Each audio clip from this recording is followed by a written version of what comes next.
network administrator Gary Wagner is suing his stepdaughter's ex-boyfriend, 18-year-old Frank Farrell, for a loan and a bill for pornographic websites.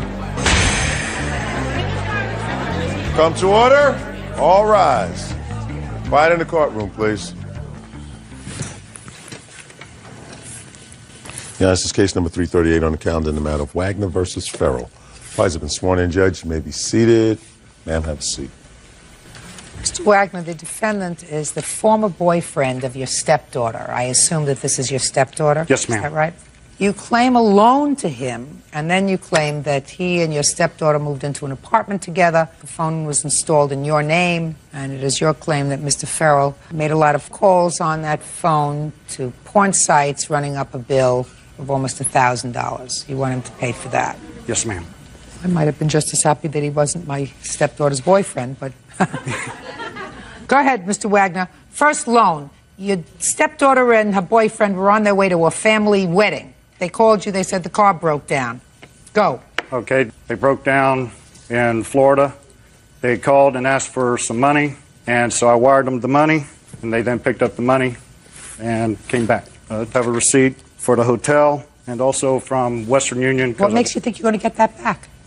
Just because I was helping him understand that, half of it will be CJ's responsibility as well. I don't hear anything about a loan, sir. Who called you? Carolyn did. Car broke down, we need some money. So you sent her money. Mm-hmm. What kind of an arrangement did you have with him to pay you back? I told my wife, and she had told Carolyn and Frank that upon their return back, that they would pay us back. That's a lot of baloney. She called you. You said you spoke to her. Yes, you ma'am. spoke to him. You feel all right? Yes, ma'am. Well, then stand up straight. That's not a loan, Mr. Wagner. It's Okay. not a loan. What's next? They moved in together? They moved in together, and because she had just had a baby, wanted to put a phone in. No, ma'am. It was another guy's baby, but he had stated that he was willing to take care of her and the baby. He was. What kind of work do you do? I was employed at the Waffle House. At a Waffle House? Yes, ma'am. What are you doing now? I'm currently not employed. I'm going back to school to get my diploma. You have any physical problems, Mr. Farrell? No, ma'am. You ever been in any programs? No, ma'am. You have a drug problem? No, ma'am. So you thought, Mr. Wagner, that he was going to support your stepdaughter working in a Waffle House. You seem like an intelligent man, Mr. Wagner. Yes, ma'am. Did you honestly believe that this young man in his job from a Waffle House was going to be able to support anybody but himself? Well, was hoping, yes. Hope springs eternal, Mr. Wagner. Okay. So you put a phone in the house. Yes, ma'am. And what happened? I told Carolyn and Frank that it was to be no long distance, no call waiting, none of that. Around the beginning of September, Carolyn called upset because they had $1,000 long distance phone calls on the phone, and I called up the phone company, and they said that Frank Farrell had set up long distance with Sprint. And Did you do that, Mr. Farrell? No, Your Honor.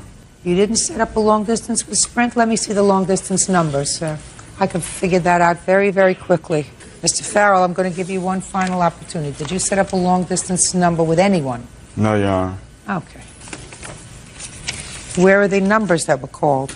they're listed, I believe, on the second page where it shows where they were made international calls. International calls? To where? To someplace in the islands for adult entertainment. Cook Island? You know where that is, sir? No, Your Honor. This is over a 2-day period, sir. Yes, ma'am. August 29th and August 30th. Who was there on August 29th in your house? Frank Farrell. Who else? And me. Who else? Come on. Brian and Josh and Michael. Yeah, somebody else was there, right? Yes, who were ma'am. Brian and who were Josh? His brother and a friend. Who else was there on the 29th and the 30th? I think my sister. How old is your sister? She just turned 16. What am I supposed to do with this, sir? How do I know it was him? Well, the bill is in his name. So let him pay it. What are you bothering me for? They'll come after him. Frank Farrell. Well, because they put it to the phone bill that is in my name that I'm having to pay. Why? If this Sprint bill is in his name, what does it have to do with you? Because it was attached to my phone. Well, tell him to get it off. I tried, and they said that they won't do it because they already paid the bill. Judge Judy continues in a moment. You going to school? No, ma'am. You working? No, ma'am. What are you doing? Staying at home. Staying home at age 18 and doing nothing is not an option. Get a job. And later today, How much are all of the taxes on the property? $2,730.44. Well, he paid $2,306. I know nothing about that. Well, you got to start talking to each other. real cases, real people. Judge Judy. Gary Wagner is suing his stepdaughter's ex-boyfriend, 18-year-old Frank Farrell, for a loan and a bill for pornographic websites. Let me explain something to you, sir. There is no way that you can establish that he was the one who made these phone calls. There were other people in the house. Her sister, his brother's friend, and God knows who else. All I know is this. This bill is in Frank Farrell's name. You never opened an account with Sprint. I don't care what Sprint tells you. It seems illogical to me that you would buy the fact that we're going to go after you because you have the phone. This bill is in his name, so you better get it off my phone bill. Go after him. He works in a Waffle House. Find him. She living home now? Yes, ma'am. With the baby? Yes, ma'am. Okay. How old are you? 18. And how old's your baby? 6 months. You going to school? Step up. You going to school? No, ma'am. You working? No, ma'am. What are you doing? Staying at home. Who else stays at home? My mom. Why don't you make arrangements with your mom to get a job in the evening when your baby goes to sleep? What's wrong with that? I'm trying. That's trying. You don't have to try. You can bag groceries in a supermarket. You could work in a fast food store. You could do whatever you like if you're not skilled. If you choose to have a skill, then what you do is you beg your mother to babysit a couple of nights a week so that you can go back to school and develop a skill so that you don't have to bag groceries for the rest of your life. Do you understand? Yes, ma'am. But staying home at age 18 and doing nothing is not an option. Goodbye, Mr. Wagner, and good luck to you, sir. Thank you. Parties are excused. You may step out. We got the phone bill from the phone company and told Frank that he needed to pay his bill, and he's saying that he's not going to. He's right, I'm not going to pay him because there's no reason why I should have to. Get more trust with people before you start assuming responsibilities for them.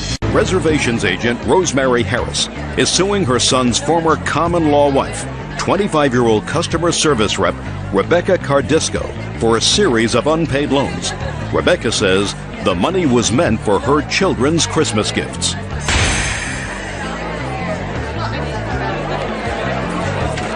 Order. All rise. Yeah, this is case number 193 on the calendar in the matter of Harris versus Cardisco. Thank you, Bird. Quite welcome, Judge. Parties have been sworn in. You may be seated, sir. Have a seat. Miss Harris, is this your son? Yes, ma'am. Is this the son that has 2 children with this lady? Yes, ma'am. It is your claim that the defendant owes you some money for a series of loans. She and your son, I assume, lived together or were together for a period of time because, according to what I've read, they have 2 children together. Yes, ma'am. How old are your grandchildren? 3 and 1. And John also has 2 stepsons, which were Rebecca's children. Well, they were never married. No, but he has custody of them.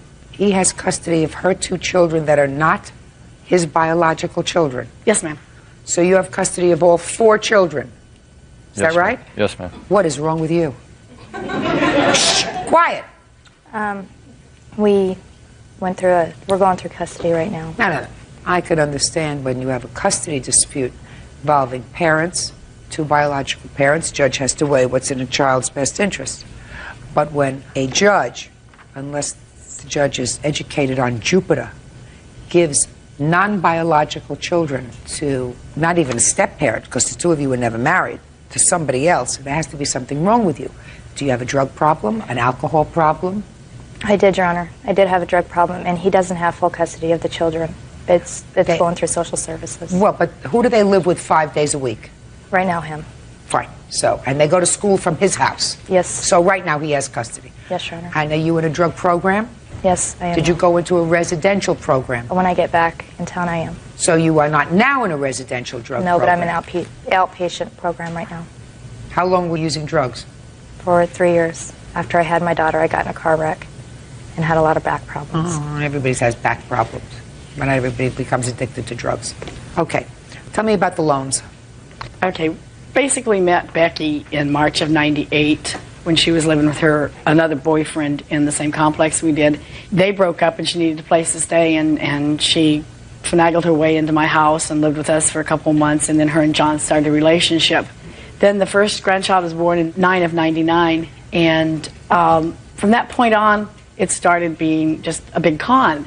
Every couple of months, every couple of weeks, she needed this or needed that or needed help with this. Then they broke up for a while, and she had her own apartment and would hold the baby almost hostage. If you want to see your granddaughter, you'll give me this. She had a car wreck in 11 of 99, and that's when she got her back hurt and started taking Vicodin and Zoma and got addicted to them. And then she got pregnant again with my second granddaughter and had her Also no testament to his good judgment. Yes. Okay. And she was born in March of 2001. Now, when she lived with you, she also lived with you with her other 2 children. Yes, ma'am. I supported her and her 2 children then. And then after the second baby was born, she really got deep into the drugs. She, at one point, had 8 drug felonies on her. 2 of them were where she used my name to get the drugs. And she was actually able to con her way out of those charges. She got something called drug court, where she gets to go in and talk to somebody once a week.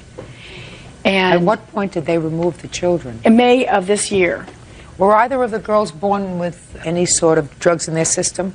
no, ma'am. Were either of them tested? No, ma'am. So there's no way to know for sure. Where does your son live now, Miss Harris? My son lives in Fort Collins with the children, and I travel there every day to help him with the children. Stand there. Who takes care of the children? Oh, I do. My mother helps. You work? Yes, ma'am. What kind of work do you do? Construction. How do you support yourself? Right now, I don't have a place to live. That's why when I go back, I'm going into treatment. How do you expect her to give you any money? In July of this year, Becky claimed she got a $50,000 insurance settlement. Did She you? went out and bought a new car. No, I Did didn't. you? No, I didn't. My grandmother. Did you get any money? My grandmother gave me a couple thousand to get me a car so I could get a job. And what'd you do with the car? It broke down. Did you ever tell Miss Harris that you got a settlement for something? I did tell her I had gotten some money and that I would give her some. I did tell her that. But I didn't have any. And as far as... You didn't have any what? I didn't have any money. So what you told her was a lie? Yes, Your Honor. How much money do you owe her? I do owe her money. She did give me money for Christmas. I'm not going to say I don't owe her anything, because I do. So I'm asking, how much do you owe her? I don't know for sure. I mean, How much does she owe you for Christmas? For Christmas alone, $800. But prior to that, I gave her $500 for rent in November, $500 again rent for January and and I even had to take loans out from where I worked for me to survive because I was Did you giving her expect money. to get that money back? Yes, Ms. I Harris, did. my question is, seriously, did you expect to get that money back from her? And I mean, you can get a judgment, but I'm going to ask you honestly. Yes, ma'am. Where is she because going to get the would, money from? She would actually sit there on the phone in front of me and be talking to the insurance guy. Actually sit there talking to him, but she don't know actually that. wasn't talking to him. And she was having a conversation with nobody. Yes, I'll come down and get that check. At one point, I mean, several times she was supposed to pick up a check. She had John and I believing she got a $50,000 check. She was throwing money around. She went and got a $150 perm. She gave me a $100 bill one time to thank me for watching her kids because she'd been out of the house for almost 3 months. I actually thought she was getting a settlement. Then I find this letter in the house. She settled for next to nothing in November of 2000. Let me see. Judge Judy continues in a moment. You didn't tell them that you were settling it. You just wanted the money right away. Yeah, I didn't. Yeah, say I know. so. But if you're doing drugs, you need some money for drugs. Nonsense! Nonsense! And later today, If she's the co-signer on a note for your car, then you're supposed to pay for the car. Right, which I pay her for. Let's go slowly, Mr. Gaffney. My father didn't raise idiots. real cases, real people. Judge Judy. Rosemary Harris says her son's former common law wife, Rebecca Cardisco, owes for several unpaid loans. Rosemary claims Rebecca is a drug addict. So you settled this accident claim despite the fact that you had an attorney. How much did you settle it for? I think it was around $800. The attorney said that they couldn't get any more, and if they could, it was going to take a long while. You didn't tell them that you were settling it. You just wanted the money right away. Yeah, I didn't. Yeah, say I know. settlement. That's what you did. You had a lawyer. They got fed up with you because you settled with this company after they had made some expenditures. But you're doing drugs. You need some money. You need some money for drugs. Look, as far as I can see, she owes you for 3 months' rent and $800 for Christmas. She doesn't know how much she owes you. That's $2,300. Has she, I assume, not given you any child support for the 3 children? Not as of yet, no. Have you worked in the last 5 years? Yes, Your Honor, and he did receive child support last month. How much? I gave him $500. From where? Between him and his mother. From where? I got some money from my grandmother. From your grandmother? She gave me some money to give him for the children. He said that he needed it for the children. And I have a Do job. you use drugs or do you sell them occasionally? I don't do either. I've been clean. Judge, there is a judgment now. She's supposed to pay $575 a month. Good. That's what she's supposed to do. Somebody else is taking care of your children. In the meantime, she owes you $2,300. Miss Cardisco, I wish you good luck in residential treatment. If you want it to be successful, you have to stay there. You can't go in there for 6 weeks or for 4 weeks or for 12 weeks and say it's over. You have to stay there. What is it, a year or 18 months? Is that what they want you to stay? 60 days. 60 days. Nonsense! Nonsense! Bert and I were in family court between us for more years than you're alive. And no residential program where you just go for 60 days is going to keep you off drugs permanently. You have to go into a drug-free environment for a long time. You've been on drugs for at least 3 years. Don't kid yourself. 60 days is not going to do it. 30 days is not going to do it. You have to do it. You have children. You made children. They need you. Do you get it? They need you. Stay with it. Find the right place and stay there. You're a young woman. How old? 25. 25. Got a lot of years ahead. They can be miserable. You can have a miserable life or you can have a happy life. You still have another 50 years of happiness or you have 50 years of misery. Choice is yours. That's all. Parties are excused. You may step out. Becky's nothing but a con. I do have problems and I have issues, but they're not any better than I am. Any better. I'm the primary caregiver because Becky's a drug addict. I never kept her grandchildren from her. I was afraid she was going to try to take off or do something with them. I didn't know what she's capable of. I mean, she just made me look like an idiot in there. And now the next case. All parties in the matter of Eddington versus Hammond, step forward, please. Gas station manager Tracy Eddington is suing her former landlords, Michael Hammond Sr. and his son Michael Jr. for the cost of a motel room and property damage caused by a squirrel. Miss Eddington, the defendant is your landlord. Who's the landlord? I am, Your Honor. And who are you, sir? I'm the manager of the business. We have apartments throughout town. It is your claim that because you detected that there was someone else living in your apartment, or something else living in your apartment that wasn't paying rent. You heard the scratching through walls. You didn't know exactly what it was. You called one of these 2 gentlemen. Nothing was done, according to you. And as it turned out, it was a squirrel that eventually found its way into your apartment, caused a great deal of damage. You want to be reimbursed for the damage that this unauthorized tenant did to your kitchen and other parts of your house, as well as the motel stay. How long have you been a tenant of the defendants? A little over 3 years. Miss Eddington pay her rent on time? No complaint with it. So it's been fine. It's been fine. Great. When did you start to hear this little critter in your apartment? It was March 12th of 2002. I was sitting at my table and I heard something in the kitchen. I thought it was my 2 cats. Stop playing with paper, I can't hear. Until they walked past me and the noise still continued. And that's when I got up to see the squirrel run across my feet and back down in the basement. So the little thing actually went across your feet? Mm-hmm. What did you do? I got on the phone and called Mike Jr. and told him that I saw a squirrel in the kitchen. And he told me that they had a boiler out at a different facility and that he would get someone there as soon as he could. When was as soon as he could? March 18th, almost a week later. The squirrel came in on Tuesday. That Friday, I came home to plants all over the place, food, clothing. The squirrel had relieved himself on my microwave, ate up plants, chewed through a maple syrup bottle. I have pictures of the squirrel. I have dead and alive pictures of the squirrel. How'd you get pictures of the thing when it was alive? Well, I called someone and they told me what to do to try and get him out of the apartment. They said to take peanut butter and put it on bread and leave little trails for him. And he went for the bread, but he went back under the stove each time with his food. So I was able to grab my camera off the table and take a picture of him. Is this a squirrel in a box? That's the dead squirrel. I'm not quite sure how he died. How did he die? We had a mouse problem, and I put mouse bait down in the basement, and I think it got to him, and he died in my box of clothing. So before the defendant found time to come back to your apartment, all this damage was done? Yes. Friday night, I just grabbed my cats and some clothes, and we went to a motel. How long were you at the motel? 9 days. That following Monday, they did put a trap with crackers in it, and I did go back, and there was never any squirrel, and then my brother finally found the squirrel dead in the box. When did he find the squirrel? March 23rd, the last day I was at the motel. Okay, who wants to talk? I would, Your Honor. Okay, go ahead.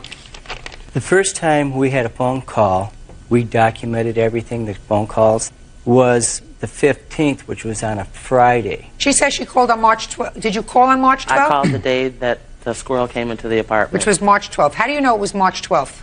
I remembered I wrote it down. Do you remember what day of the week it was? That's a Tuesday. Did you call after that Tuesday? I called every day after that. Okay, so the first time you documented her phone call, it was March 15th. Is that right? The first time it was brought to my attention was March 15th, which was a Friday. Did you speak to him or to somebody else? I spoke to him. Maybe you were busy. Go ahead. I sent a maintenance worker over there with a flashlight to check the apartment, check the basement. He came back with nothing. Tracy called me back later, said she's still hearing sounds. At this point, there wasn't anything seen, it was only sounds. I went back over there personally, went through the basement, went through the apartment, still found nothing. And then on Monday, which was the 18th, Tracy called me in the morning and said the squirrel had gotten in here, he ate my plants. That's when I called the exterminator, met him over there on Tuesday. The 19th was the quickest he could be over there, who did set up a live trap.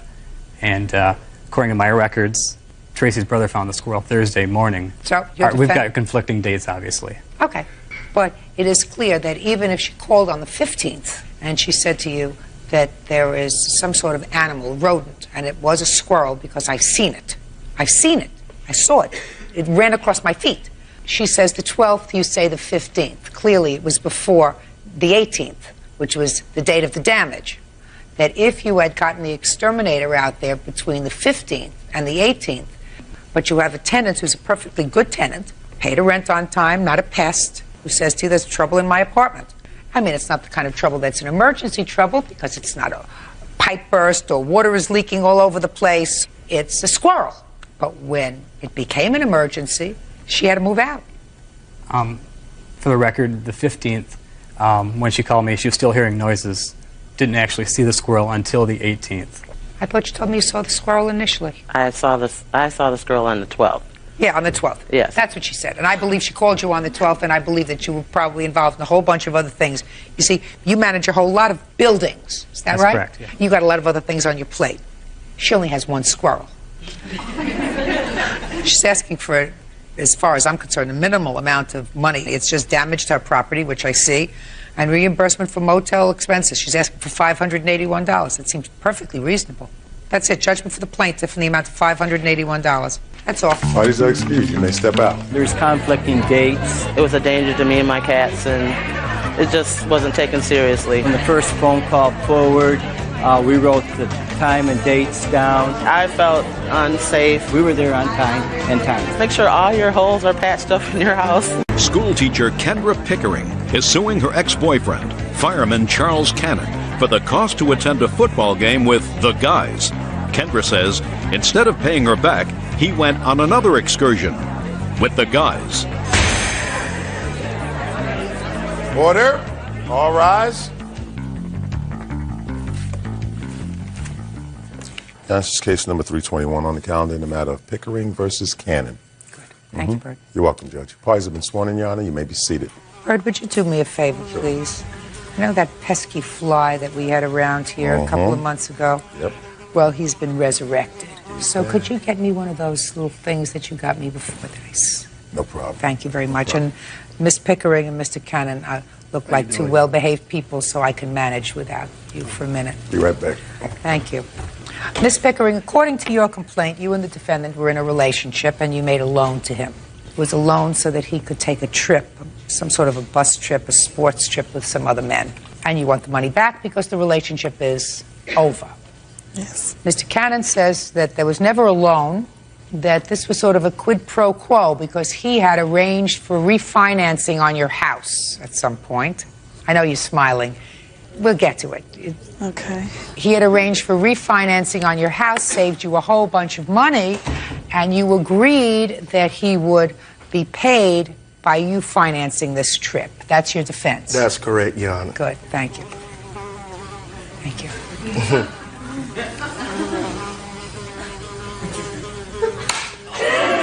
Thank you, miss. Yeah. I know it was on the lip. Anyway, thank you. So, Ms. Pickering, were you and the defendant living together? No, Your Honor, we were not. We were dating. Objection.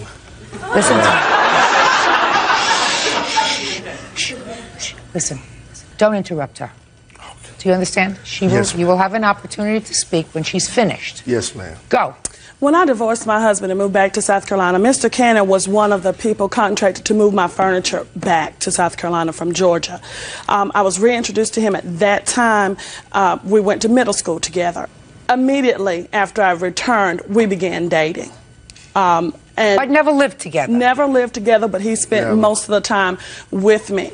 It was very, we talked about getting married. He talked about how it was destiny for us to be together. Don't frustrate me. Yes, ma'am. I was just saying, let's get to No. Yes. When I look at your direction, ask you a question, you're going to speak. Yes, ma'am. Other than that, you're not going to speak. Okay. So when I said you didn't live together, the answer was we didn't live together, we dated. We dated. Fine. Tell me about this loan that you made to him, when that was, because there were two parts of the loan. Exactly. Mr. Cannon and I had been supportive of each other, making small loans back and forth financially to help each other out when needed during the time that we dated. This particular occasion, in October, he sponsored a trip for October the guys. of what year? October of 2001. He sponsored a trip to a Falcons football game in Atlanta. At some point, he did not have the money to pay for the tickets. So he asked me if he could borrow the money. How much money did he need? It was $960 for the tickets. Although we had exchanged money before loaning process, I felt very uncomfortable with this amount. Well, had the previous loans been smaller loans? They had been much smaller, $50, $100, $150. So, and it had been repaid. Because I felt uncomfortable, I wrote the check to the travel agency. Can I see that, please? I would not write it to him, nor would I give him cash. I was under the assumption that when the guys boarded the bus, that they would pay the remaining balance. When they returned from the trip, I heard of how wonderful it was. When was the trip? The trip was in November. Okay. I heard of how wonderful it was and received a magnet, but not my money. Okay. At that point, I did not question him about it. I was hoping that he would do the right thing because, once again, this is someone I wanted to marry. Later on, in the 11th, November, he also borrowed money again and again in December. Well, what did he borrow money in November for? I was under the impression that it was Christmas gifts. During this time, I've been throwing hints that I wanted an engagement ring. I'm hoping that this was for that purpose. So you were giving him money hoping that he would buy you a ring? I was giving him money hoping that it would help him purchase the Christmas gifts for his children and then have extra to do what I wanted him to do. How much did you give him in November? In November, I gave him a check of $135, and I clearly marked on there that it was a loan. And in December, I also gave a check of $50. And I marked that that was a loan as well. Miss Pickering, he hadn't paid you back the October money yet. Why are you giving him more money? At that time, we were talking about moving in together. I was, lack of a better judgment, I was a fool for love. Right. Okay. I'm not interested in these two little loans. I'm not interested in that because that comes under the category of stupidity. If you lend somebody almost $1,000 and they don't pay you back when they get off the bus and you lend them another $50 and another $135, then you're not too smart. But once okay. again, Your Honor, he was promising me the whole time, making promises. This is someone. Promises of what? Of commitment, of relationship. Just a of second. I don't repaying. care about commitment relationship. That's not my job. You want to go commitment relationship? Go on Jerry Springer. If you want to come here, this is a court. Court, Exactly. you talk about if he's making statements to you, he's making statements about returning the money. Exactly. That's all I'm interested in. And he had returned money in the past, and I indicated that it was a loan on the check. I understand that, madam. You're not following me. If you give somebody almost $1,000, which you said to me a moment ago was Right. more money than you would ever given them, and you thoroughly expected him to have the money as soon as he put his keister back on land Right. where you were, and all he gave you was a magnet, Yes, sir. right? Then when he comes to you and says, I need another $135, I need another $50, you say, you're not getting another penny, my dear, until I get back my $960. And if you do, deal with it. And I don't want to hear about commitment. Commitment, we go someplace else. Commitment, we don't deal with here. All right. Let me hear from you. I'm glad you settled that for me, Your Honor. Don't thank me yet. I'm not finished with you. Where's her $960? Judge Judy continues in a moment. So I, being the wonderful person that I am, tried to save her a lot of money by letting her go through one of my mortgage brokers. What did that cost you? It didn't cost me anything. What it did, Right. it saved her thousands. Right. Real cases, real people. Judge Judy. Kendra Pickering says ex-boyfriend Charles Cannon owes for the cost to attend a football game with his friends. Charles says he saved her thousands by helping to refinance her mobile home. Go ahead. Actually, it should be a balance of $40 owed to me Just tell me where, hon. because at the time, right before, I think it was right around September, I was working part-time selling mobile homes. By doing that, I was involved and had relationships with several different mortgage companies. At the time, Ms. Pickering was talking about getting a house refinanced. She had went around to several different other mortgage companies. I did not. I don't want to hear you. Thank you. Talking. Keep talking. I can multitask. Actually, she was thinking about refinancing the house through the mortgage company she was in at the time that she was thinking about refinance. So I, being the wonderful person that I am, tried to save her a lot of money by letting her go through one of my mortgage brokers. And what did that cost you? Actually, what it didn't cost me anything. What it did, Right. it saved her thousands. Right. Didn't cost you anything. So I agreed. I said, well, look, she's getting $13,000 back. I said, well, I agree to set you up with the guy. Just give me a $1,000 referral fee. What kind of character are you? We wasn't in a relationship. This is What kind of a character her are you? imagination of this marriage. Listen to me. What kind of character are you? Wonderful. You know, No. No. Not wonderful. Not I had wonderful. to pay. What, could you quit Not asking? wonderful. Yes, ma'am. And don't tell me no relationship, because although I'm not entertaining these things, clearly she gave you this money. Well, it wasn't to the extent that she's saying, you know. Don't give me extent. Whether you have a little extent, sir, that's your problem, or a bigger extent, that's maybe everybody's problem. He has a smaller extent, he won't acknowledge that. Well, listen to me very carefully. If you have even a smaller extent relationship, which will be your long-term problem, Yes, ma'am. or not, Yes, ma'am. if you are in a relationship with somebody and intimate with somebody, and if they need something and it doesn't cost you anything, because you know somebody who could help her out getting refinancing for her house and you hook her up with that person, then you don't be a pig and say, well, I'm saving you all this money, so why don't you give me a little bit of money because I saved you all that money. You say, I'm glad I could do something nice for you. I mean, but I was only doing the American way. But do it the American way with somebody else that you're not sleeping with, sir. Well, Your Honor, Well, this don't was give not, me, well, Your Honor. You owe her $960. She gave it to you. Why don't you give the money back to her and say finished? My point is, the big point is, this was not an issue until she came to my house one evening. And I said, look, I don't want to be bothered. Okay, this was over a year after. She didn't file this till after a year after. I don't want to hear. Yeah, so? It wasn't a big issue till she came to my house. Yeah. Way out of control. I said, look, I don't want to be bothered. I'm ready to move on. And the police department had to come by. They told her, look, ma'am, you need to leave. And then she came up with the issues about the money. And they said, well, if that's the problem, you need to go file Good. it in court. So if this lady is saying to you, this is standing in the way of my moving forward, clearly you benefited from this money. Clearly I gave it to you, $960. Yes, ma'am. I feel as if I've been used. You don't want a relationship anymore, and you don't want to return the money. Relationship, I can't force you, but the money, I want you to pay me. Then you give her the money. It didn't cost you any money, right? I didn't So get you my act like a referral fee. man, whether you have a big commitment or a little commitment. You give her back the money. $960, judgment for the plaintiff, that's all. Parties are excused. You may step out. He knows that he's made promises of love, commitment, gave me a ring at Christmas, and now he denies all of this? It was spoken about. I'm just in awe at how he could lie. Homemaker Gail Michaud is suing the mother of her daughter's friend, Secretary Lisa Canfield, for helping her daughter run away from home. Order. All rise. Yeah, this is case number 257 on the calendar in the matter of Michaud versus Canfield. Parties have been sworn in, Judge. You may be seated. Ladies, have seats, please. Miss Michaud, you have a teenage daughter who's been giving you some trouble, I gather. Is that right? Yes, ma'am. And it is your claim that the defendant, who also has a teenager who's a little bit of a problem, the defendant assisted your daughter in running away from a shelter where she was placed. During the course of this running away, she committed a series of crimes for which you have been held responsible for the fines. Yes, ma'am.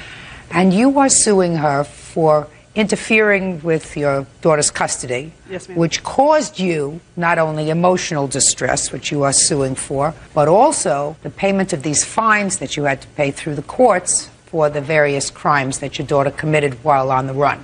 Correct. And you say that that was facilitated by the defendant's conduct in harboring her. Correct. The defendant says that she didn't know that all of this problem was going to develop when she went and picked your daughter up from a gas station where she had placed a call, that she in fact tried to get her to return and turn herself in when she found out that she had done some of these things, that she was really only trying to help. Yes, ma'am. Where's your daughter? Over there. This in the black, ma'am. Step up here. What's your first name? Amber, How old are you, Amber? 17, How old were you when all this trouble started?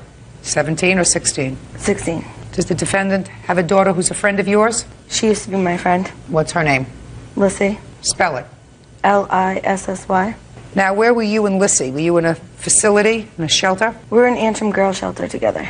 And how did you get to this girls' shelter? I was put in the girls' shelter for not going home for a week, the week I stayed at Lissy's house. So your mother put you there? No, the judge put me there because I was on probation and I was court ordered You to were be on home. probation for what? A lot of stuff. I don't remember exactly. Well, was you on probation for stuff that involved your mother or stuff that involved the rest of the community, like shoplifting and stealing? Stuff that involved the rest of the community. So you had been arrested for committing a series of petty crimes? Yes. You were placed on probation. A condition of your probation was that you were to stay at home. Yes. And have a curfew. And Yes. do all the other things that a normal 16-year-old does. Yes. And you violated your probation according to you. I'm just trying to put this in English so that everybody, including Bird, understands it. Okay. So you were told that you had to do everything right, and then you wouldn't go to jail. Yes. But you didn't. You went to stay at Miss Canfield's house with Lissy for a week. Yes. And then you were placed in this shelter by the judge because you violated the terms of your probation. Yes. When were you placed in the shelter with Lissy? We met up in the shelter. I've been to the shelter like 3 times. And we met up there the first time I was there. And then it was Thanksgiving time. I stayed at her house because my probation officer told me that if I didn't stop getting in trouble, he was going to put me back in the shelter. So I went and stayed at Lissy's house.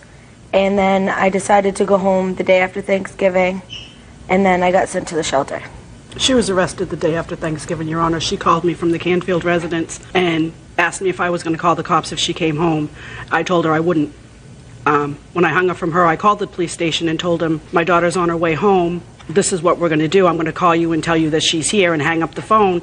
And when she pulled in the driveway in the Canfield truck, I called the Dover Police Department and said, Amber's home, and hung up the phone. And the next thing I know, there was cops everywhere. And I did not inform her that I was going to do that. I did it because I needed to protect her. She wasn't protecting herself. Okay. Had you, in fact, called Mrs. Canfield during this Thanksgiving week when she wasn't at the shelter? No, ma'am, I did not. I did not know where my daughter was the week of Thanksgiving. I didn't know about Mrs. Canfield and Lizzie, other than Lizzie was Amber's friend. Amber would ask to go to Lizzie's house before Thanksgiving, and I let Amber go, not knowing the type of home that it was at the time. Well, why didn't you know? I guess ignorance on my part. Amber just said it was a friend of hers. That's your job to know. Yes, ma'am. If you let your daughter, who's been in trouble before, go to a girl's house, and I assume you knew that she met Lizzie at the shelter, right? I wasn't sure where she had met Lizzie. Well, I've met did you Lizzie. ask the question? Where did you meet Lizzie? No, ma'am. You're trying to place blame on this lady. Yes, ma'am. And I'm coming back to you and I'm saying maybe partially her fault, but let's come back to you. What information did you have or should you have had with proper exercise of your parental responsibility? What quality information could you have gotten if you asked a few questions or did a little digging? You would have found out that Lizzie was a girl that she met at the shelter, right? Yes, ma'am. So that would have told you one thing. Trouble! Then when she said, I want to spend some time at Lizzie's house, say, okay, I'm going to get in the car and go over to Miss Canfield's and we're going to have a chat because just because you met her at the shelter, maybe she's not a girl who's all bad. Maybe it would be good for you to be together. But let me speak with Mrs. Canfield and find out what kind of a lady she is, what kind of a house it is, right? Yes, ma'am. You did none of that? No, ma'am. So there's a little, on your side, a little blame. Yes, ma'am. Judge Judy continues in a moment. What gives you the right to say if I can't deal with my daughter and she's bipolar? Amber's bipolar, This one's Your Honor. probably bipolar too. Yes, ma'am. Possible bipolar, possible just bad. Real cases, real people. Judge Judy. Gail Michaud says when her daughter, 17-year-old Amber Burley, ran away from home, she was aided by Lisa Canfield. Gail says during that time, Amber committed a series of crimes. Now, when you ran away, Amber, you committed another series of crimes, am I correct? Yes, ma'am. Like, what did you do? When I left the shelter, I left with their van and... The shelter's van? Yeah. How industrious of you. Yes.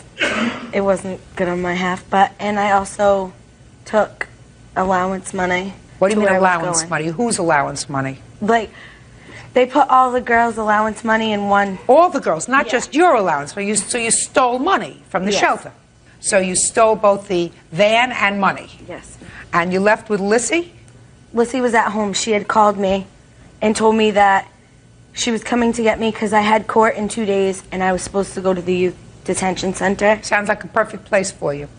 Well, Lissy called and told me she was coming to get me, and then I called her house back and I talked to her mom and I informed her mom that I was coming. Is that what she said to you? No, Your Honor, that's not What what did she say? said. She had called a couple days before and had talked to Lissy, and then at one point had left a message on the answering machine for Lissy.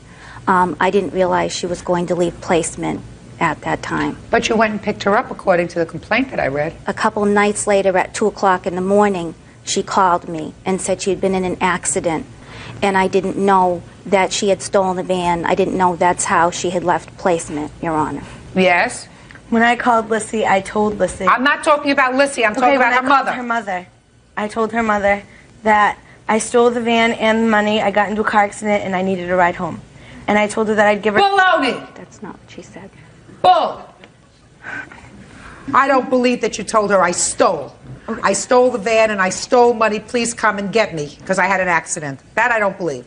I might believe that you said to her I had an accident and then later on she found out that you had stolen the van. But I don't believe that you right up front said to her I stole the van. Why would she come pick you up? Is she crazy? Because I gave her $50 for coming to get me. With the stolen money, I said, can you please come and get me? I will give you $50. That I believe. That you said to her, please, I was in an accident, come and get me, I'll give you $50. That I believe. After I told her that I stole the money. That I don't believe. I did. I mean, I don't know anything about her. All I know about you is that you're a liar, that you're a thief, that you place your needs over the needs of everybody else. So if I have to rely on my common sense would dictate to me that when you got on the phone at 2 o'clock in the morning, you wouldn't say anything that would turn off an alarm in her head and say, I better not get involved with this. That you would say, please, I had an accident, come and get me. It's 2 o'clock in the morning. And she said, I don't think I want to do that. And you said, I'll give you $50 if you come and get me. And she may not be the nicest person. I mean, I may not entrust her with my grandchildren, but she doesn't sound to me like she's psychotic. You'd have to be psychotic to come and pick you up when you told her, I stole the van that I'm in, and I stole the money that I have, and I'm going to give you $50 of the stolen money. That doesn't jive with my common sense. In any event, you should have known better, Miss Canfield, because you knew where your daughter met her. You knew a lot more about her than just that she was a nice young girl from around the neighborhood that your daughter was palling around with. So you should have kept your nose out of other people's business. Well, right? what was I didn't feel right leaving her in the middle of a snowstorm. Tell her to call the police. In a car accident. Tell her to call the police, Miss Canfield. I didn't do that. I just. Well, I know you didn't do that, but you should have. Yeah, well, I probably should have. Well, you should have. Why didn't you say to her, why don't you call your mother? Because she told me her mother doesn't have a license. When did she tell you her mother doesn't have a license? A long time ago, when she first started coming to our house. Call another relative. Do you understand what I mean, Miss Canfield? Yes, ma'am. All right. So you understand that I believe that either through your own stupidity or whatever, you aided her in doing the wrong thing. And that was not my intention, Your Honor. Well, it may not have been your intention, but that's exactly what you did. When you went to pick her up, before you went, you did call her mother and tell her, I'm going to pick up your daughter. Not at 2 o'clock in the morning. Why not? Because I didn't even have her phone number. Why didn't you say to her, give me your mother's phone number? I wanted to know where you are. Because I figured if she wanted to call her mother, she would have. There's your problem. She's 16. And I know that she had some problems with her mother before. That's why she came to my house at Thanksgiving. That's not your business. You chose to let that be your business. Because I feel bad for kids sometimes. You having trouble with your own daughter? Yes, and that's why I feel bad for kids sometimes. That doesn't make you a poster mom for Dr. Spock. No, that it makes doesn't. That makes you somebody who's had trouble rearing their own teenage daughter and doesn't make you an expert in child rearing. So you don't have enough parental skills to take care of your own daughter. What gives you the right to take care of somebody else's daughter who's a problem? That has bipolar has nothing to do with parental skill. Oh, yes, just a second. It's a disorder. Just listen to me very carefully. I haven't heard that she's been diagnosed with being a bipolar. My daughter has. But what gives you the right to say if I can't deal with my daughter and she's bipolar? Amber's bipolar, This one's Your Honor. probably bipolar too. Yes, ma'am. Maybe. You know, a lot of bad behavior has been attributed to a lot. They always like to put a label on things. You know, label instead of just being a rebellious teenager, just being somebody who is naughty, just being somebody who is undisciplined. Possible bipolar, possible just bad. People don't like to use that term. But it is possible. You understand that? Yes, ma'am. You believe that Miss Canfield is responsible for all your troubles with regard to this incident. Is that right? No, ma'am, I don't believe she's responsible for Well, all of them. Good. You are at least partially responsible. You should have known where Yes, she ma'am. was. Yes, You should have known who Miss Canfield was. You should have visited her home. Yes, ma'am. You should have gotten some information about her before you let your daughter go there. Yes, ma'am. Stop moving around. Sorry. Okay. Now, what would the extent of your fines? Right now, I'm still pending fines for something that also took place while I was at Miss Canfield's house.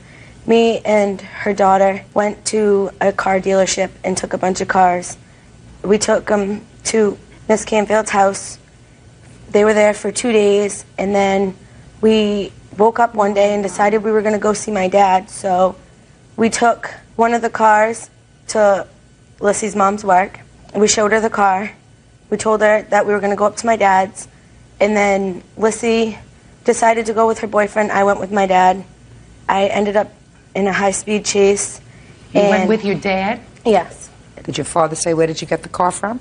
My father called the police on me. And is that when you got into the high-speed chase? Yes, ma'am. Is that where you were finally apprehended? Nope, I was caught at Miss Canfield's house 3 days later. I see. So you beat the police in the chase? Yes, and I went to a phone and called Lisa and asked her to come get me.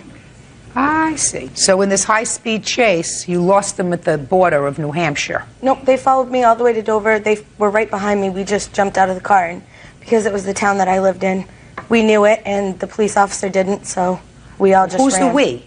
All. There was me, Randy, Nicole, and Brittany.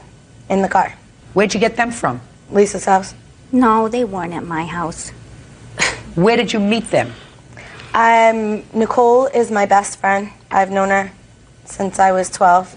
And Does she have any psychiatric problems? No.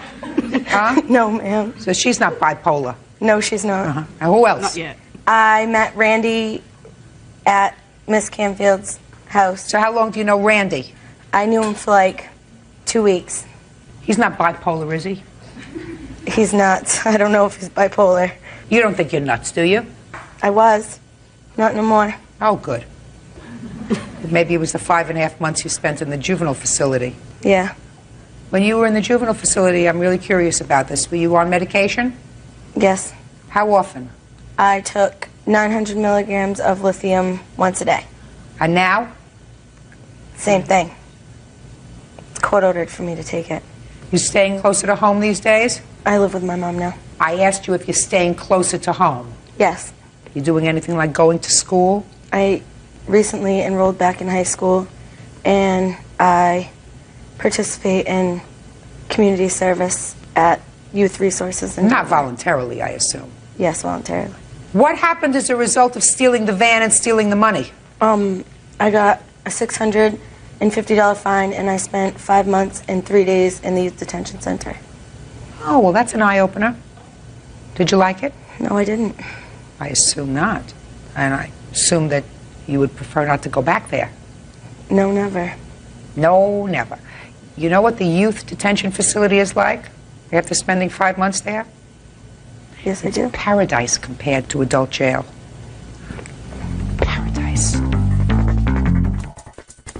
Miss Canfield, did there ever come a time when your daughter and Amber came to your house and had a couple of cars with them? When The answer is either yes or no. I was at work, so I'm trying to answer you the best I can.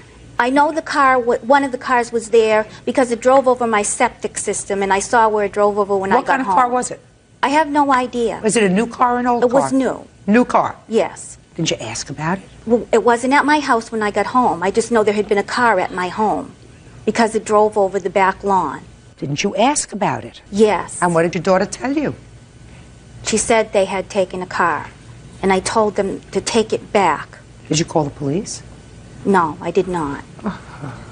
Look, your problem, Miss Canfield, in all of this is that I gather from the papers that you either were found guilty or pled guilty in the criminal court to somehow interfering with the plaintiff's custody of her daughter. Is that true? In order to get the deal, I had to plead guilty to all charges. There you go. So you pled guilty? Yes, I did.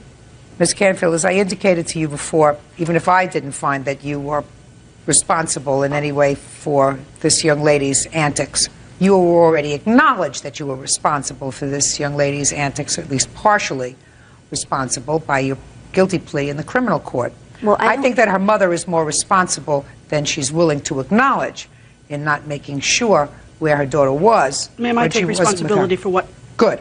Well, then you're suing do the in my plaintiff for $5,000. That includes your emotional distress, part of which you're responsible for, Yes, ma'am. and the fines. So I think so far she's responsible for all the fines, and you're responsible for your own emotional distress. Judgment for the plaintiff in the amount of $650. That's all. Parties are excused. You may step out. I called Lisa, and she told me it was none of my business where my daughter was. First of all, Ms. Michaud just stood here and lied. My daughter was in 2 car accidents. Lisa never sought medical attention for her. And said that I told her it was none of her business. My daughter was found there by multiple police officers I didn't say that. I told her that her daughter wasn't at my house at the time. with their guns drawn. A gun was put to my daughter's head Ms. Michaud called the police. They came to my house. because there was a robbery that she harbored another child at her house, a 17-year-old who armed robbed a store. And this girl was there, and I told them all that they couldn't be there. I think that I take life more seriously now. Not allow anybody in my house ever again. And now the next case. All parties in the matter of Nelson versus Thomas. Step forward, please. 24-year-old nursing assistant Natasha Nelson is suing her ex-boyfriend's wife, 22-year-old nurse Natasha Thomas, for vandalizing her car. Natasha is countersuing for harassment. Are you Mr. Thomas? Yes, ma'am. And you're his wife? Yes. And Ms. Nelson, you have children. Father of those children is Mr. Thomas. Correct. It is your claim that his wife vandalized your car. Yes. Is Is that right? That's correct. Okay. How long are you married? 4 years. You have children? Yes. How many children? 2. How old are they? 3 and 1. And Miss Nelson, how old are the children that you have by Mr. Thomas? 2 years and 4 weeks. Right. Okay. Other than the obvious, Miss Nelson, your car was vandalized when? It was vandalized on the night of July 4th. Just a second. July 4th of this year? Yes. Did you see Miss Thomas vandalize your car? No, I was at home. Mr. Thomas had borrowed your car? Yes. Do you have any proof that Mrs. Thomas vandalized your car? He told me that she vandalized my car. Stand up. Mr. Thomas, did you see your wife vandalize Miss Nelson's car? No, ma'am. Did she confess to you that she had vandalized her car? No, ma'am. Did you ever tell Miss Nelson that your wife vandalized her car? No, ma'am. What were you doing driving Miss Nelson's car? Me and my cousin, we went out that night, and we used the car just to go out that night. And he told her before I got home, before I got there, I mean, that I guess they don't get along. Sit down. Miss Nelson, has he been living with you or with his wife? He's been living with her for the past, he was living with me around the time when I got pregnant with my second child. And what about your first? No, he told, well, that happened. They were separated. He told me that they were divorced. When I found out that they were still married, I was already pregnant with my first daughter. So you knew he was a liar? You knew he was a liar when you got pregnant with your second child? True. That's what you get.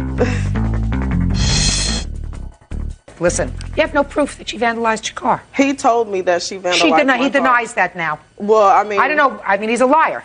Exactly. So when am I supposed to figure out when he's lying and telling the truth? Now he's telling the truth? He's talking to you and he's telling the truth? Well, his cousin called and told me that she vandalized the car. You can't tell me what his cousin... Listen to me. Okay, well... Well, listen, you're trying to talk over me? You can't tell me what his cousin told you. Okay. I just asked him, and he's been sworn, whether his wife confessed. He said no. If you want to be dumb enough to let him use your car, that's your problem. Exactly. That's your... I know, I understand that. Good. But when he bought me my car back, he took me outside, showed me the damages, and he said that she vandalized my car. He came in the house, his shirt was all ripped up because she got thrown out of the club because him and her was arguing and fighting, and she told him that she was going to go outside and vandalize my car. She went outside and vandalized my car, and since then I've been telling her I want my car fixed. Yes, I have been harassing her, and because I want my car fixed, the police came and took fingerprints off the car. Every time they come to her house, she won't open the door because she knows she's guilty. Miss Nelson, listen to me carefully. This is not a talk show. It's a court. You have no proof that she vandalized your car. She probably did it. I know she did it. Well, she probably did it. Why in the world you would let him drive your car, I have no idea. Why? He's a liar. He's a two-timer. He's married. You have 2 children with him. So, does that make you smart or dumb? Does that make you smart or dumb? It was dumb of me again, the second one, but the first one, I didn't know. Madam, listen to me. Were you married to him? No, I wasn't married to him. Then is there any reason why you should have a child with him? Well, he shouldn't have lied about not being married the first time. Listen to me. And I wouldn't have. You weren't married to him. Why are you having a child with him? Like I said, I didn't know that he was still married when I had my first child. He wasn't married to you. So? Go have your car fixed. Not by her. Parties are excused. You may step out.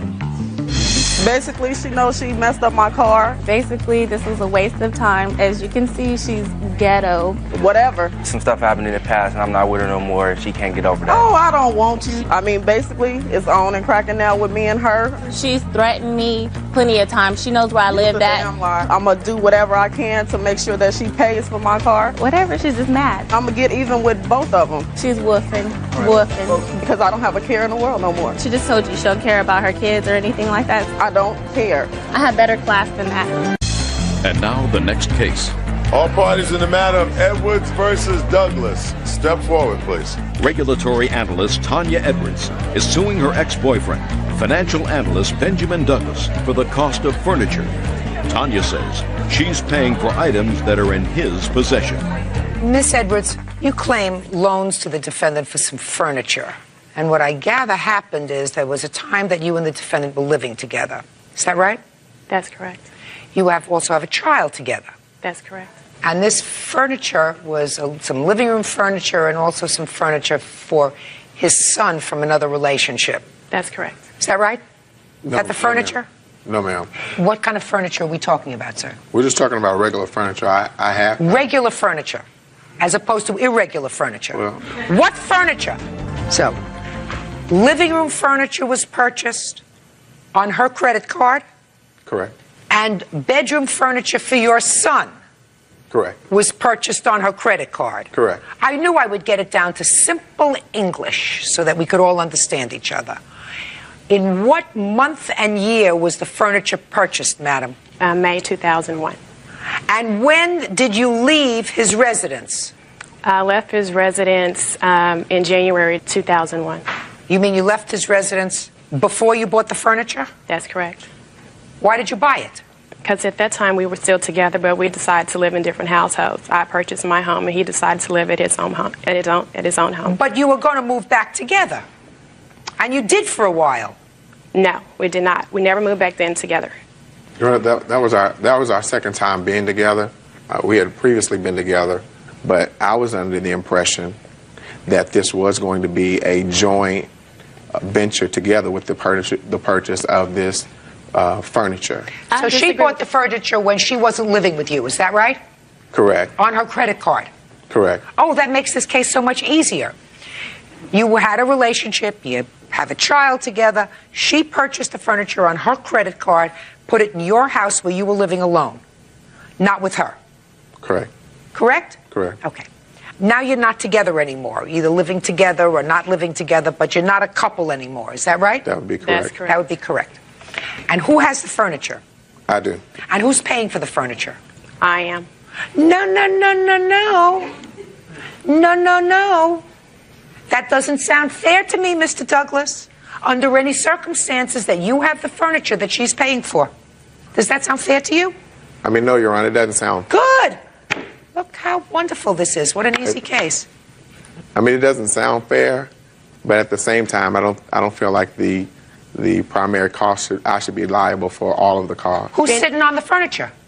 I mean, my butt is sitting on furniture. That's right.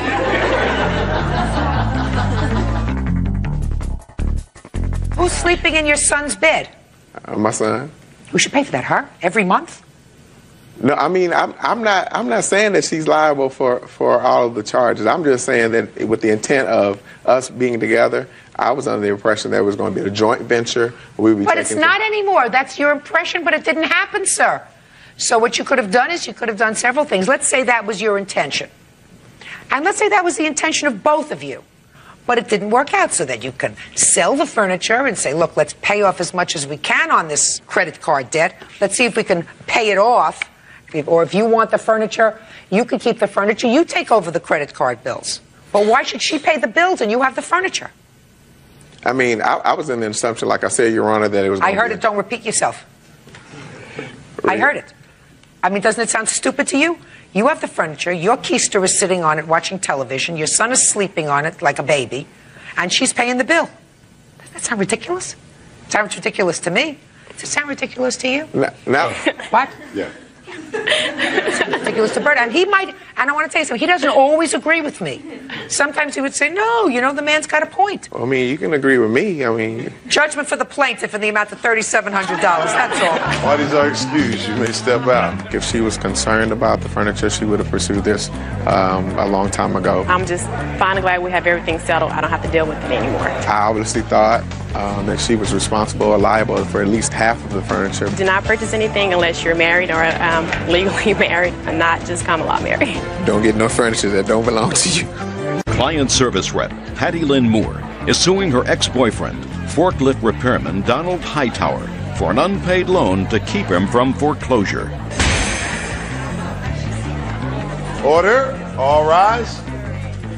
Quiet in the courtroom, please. Yeah, this is case number 112 on the calendar in the matter of Moore versus Hightower. Thank you. Parties have been sworn in, Judge. You may be seated. Miss Moore, you and the defendant had dated, and according to your complaint, You made loans to him. Right. One large loan for his mortgage and then some small loans for credit card charges.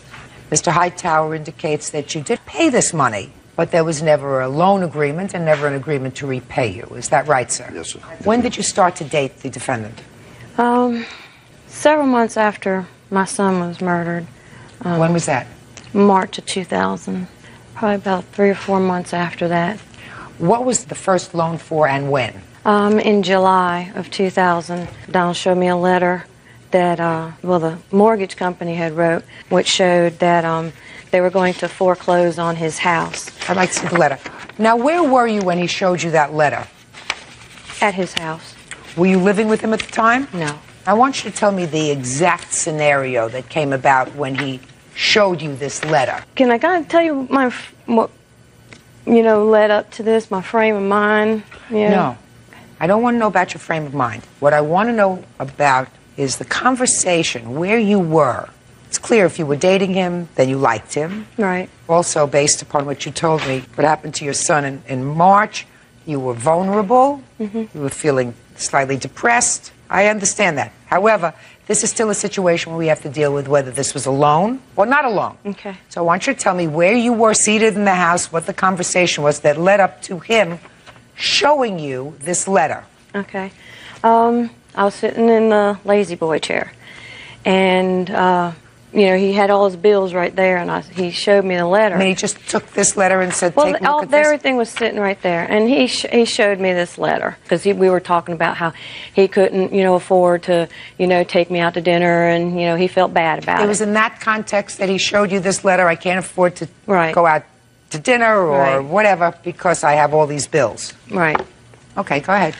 Well, I had a lot of money at the time because of the life insurance policy from my son's death.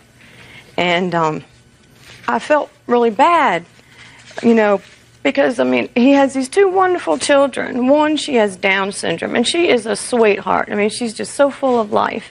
And I just couldn't see these children, August 4th, they were going to foreclose on the house, and where were they going to go? I felt terrible. And I'm trying to be a fixer-upper. I was trying to help him fix the situation. I know that I get a lot of money back from my taxes just claiming one child.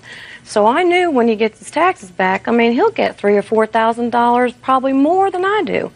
And in order for me to negotiate with this Equicorp, place, I called, them up and I said, well, what can we do to get this, straightened out? And they said, well, this amount of money needs to be mailed. So in order to, get him above water, I went and paid $4,500 towards it. You have proof of that? Yes, I do. This is a copy of the money order and the original. Okay. Now after that, what did he say to you? I'm trying to remember. This was a couple of years ago. Well, you have to remember. Your Honor, may I answer that? No, not yet.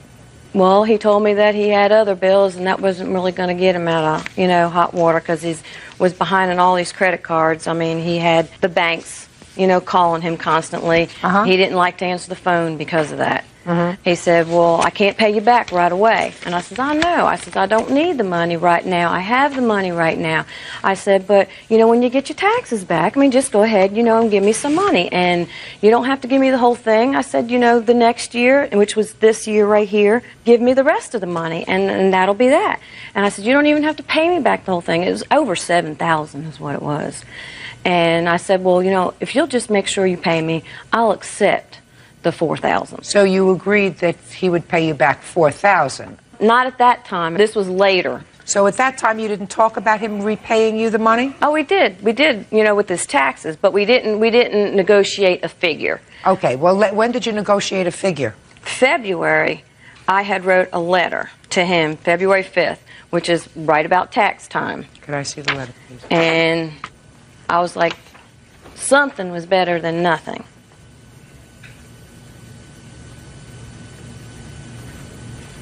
Would you show this letter to the defendant, please? You recall receiving that letter, Mr. Hightower? Yes, ma'am, I do. Good, thank you. When you received that letter, Mr. Hightower, what did you do? I read it. And after you read it, what did you do with it? Tore it up and throw it in the trash. Why? Because when she did this, I told her not to do it because at the time I was going through the separation and divorce, also going through a custody hearing. I told her that I don't know when I'd ever be able to pay her back. Are you still living in the house that she... No, ma'am. Who got the house? It's been put on a lot for sale now. I moved out the end of February of this year. Why? They foreclosed on it in December. How many months did you live there after summer of 2000? I moved out of it February of 2002 of this year. Oh, so her money helped you stay in that home? I guess, but also too my What do you lawyer. mean you guess? My lawyer also helped. My attorney knew what was going on. My You had a attorney helped lawyer? me. Yes, ma'am. When I was going Lawyer through for the custody case? custody, And the separation, and divorce? divorce, yes. Did you pay your lawyer? Yes, ma'am. How much did you pay your lawyer? $1,500. Do you still owe your lawyer? No, ma'am. So you took this letter and you threw it in the garbage? Yes, ma'am. That's a lot of nerve. You mean you didn't even answer her? Ma'am, also, too, you got to realize a lot of things going on with her. One time she broke in my house just to show her brother my home through the kitchen and come back bragging about it. So what? The next time she went through my mail, took a credit card out of my mailbox. Stop complaining. I'm asking you a question, sir. You get this letter, you don't respond to it, you take it and you throw it in the garbage. And then what you do is you justify those actions by little petty irritations. I'm asking you, if you couldn't give her back any money, and she clearly expected money over a year ago, why didn't you call her or write her a letter and say, I'm really suffering financially right now? She knew I was. How did she know? She knew how I was. What do you mean she knew? Were you in communication with her? She knew that I was trying to raise 2 kids by myself. Did you get custody of your children? Yes, ma'am. Then I suggest that you try to teach your children, Mr. Hightower, what being a person of good character is. You know, just because you're a warm body doesn't mean you're a father. Anything can be a father. Dogs are fathers, cats are fathers, fish are fathers. In order to be a father, a human being father, you're supposed to try to teach your children to have a good moral character. Somebody was nice to you. And what you do is you take the letter, you throw it in the garbage without even a response? Judge Judy continues in a moment. Do you think there's a difference between going through a separation and a divorce and having one of your children suddenly taken from you? Both of them are very emotional. One you can cure, one you can't. And later today, I was not that close to her. She sped up to go around me. She's trying to get away from you. If she sped up, she would have hit you straight on. Duh. real cases, real people. Judge Judy. Patty Lynn Moore says ex-boyfriend Donald Hightower owes for a loan to keep his home out of foreclosure. Donald says he told Patty Lynn he could never pay her back. After you loaned him this money, Ms. Moore, how long after that did you stop seeing him socially? Almost immediately. And who terminated the relationship? He did. Tell me about it.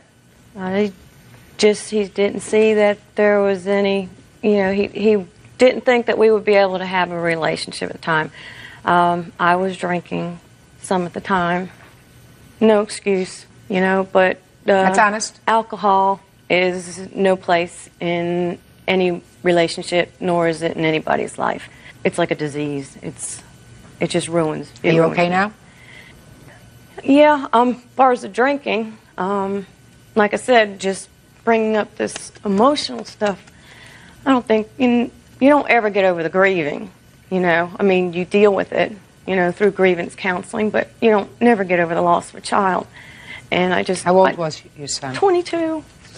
I got the newspaper article. Mr. Hightower. Yes, ma'am. How many children did Miss Moore have? She had her daughter and her son that she told me about. And she told you about the son as soon as you met her? Yes, ma'am. So you knew that shortly before this business with your home, she had suffered a loss and she had some money. I didn't know she had any money. I never asked her. Fine. So let's say you didn't know she had any money, but you knew she had suffered a loss. Yes, ma'am, and I was sorry that happened. And you were going through a great deal of turmoil in your life. Yes, ma'am. But none of your children died. No, ma'am. You think there's a difference between going through a separation and a divorce and having one of your children suddenly taken from you? You think there's a difference? You think there's a difference? Both of them are very emotional. Yeah. One you can cure, one you can't. And what I find most obnoxious about your behavior, sir, is that you didn't even bother to respond to this letter. You read it, you tore it up, and you threw it in the garbage. Because you were going through a great deal of stuff on your own. That's what you told me. Good character is what you're supposed to teach your children. If you don't have it, and they don't give classes for it, can't read a book on it, at least once in a while somebody is going to tell you when you have lousy character. You understand each other? Judgment for the plaintiff in the amount of $4,400. Thank you, that's all. Parties are excused. You may step out.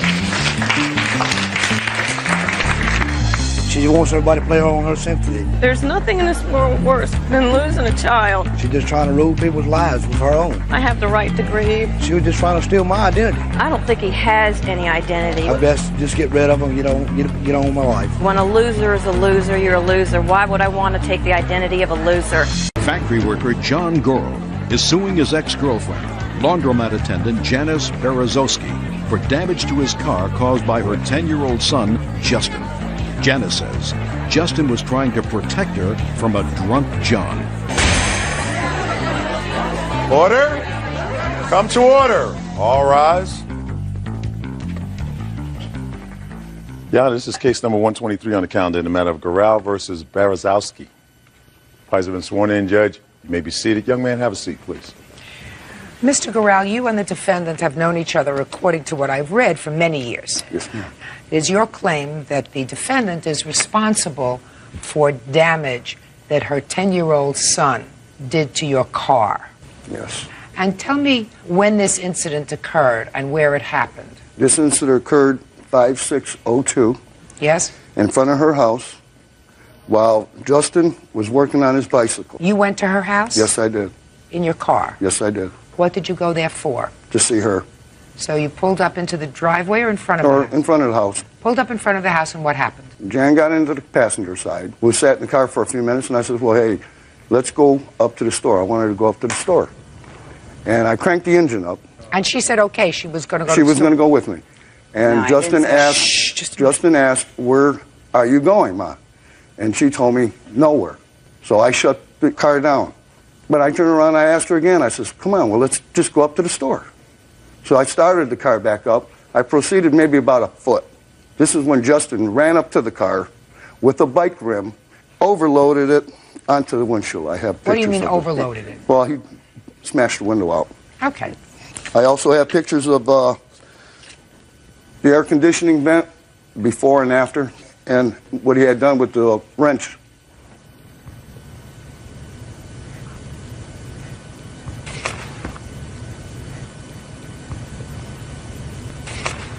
Why do you think he was so upset, Mr. Goral?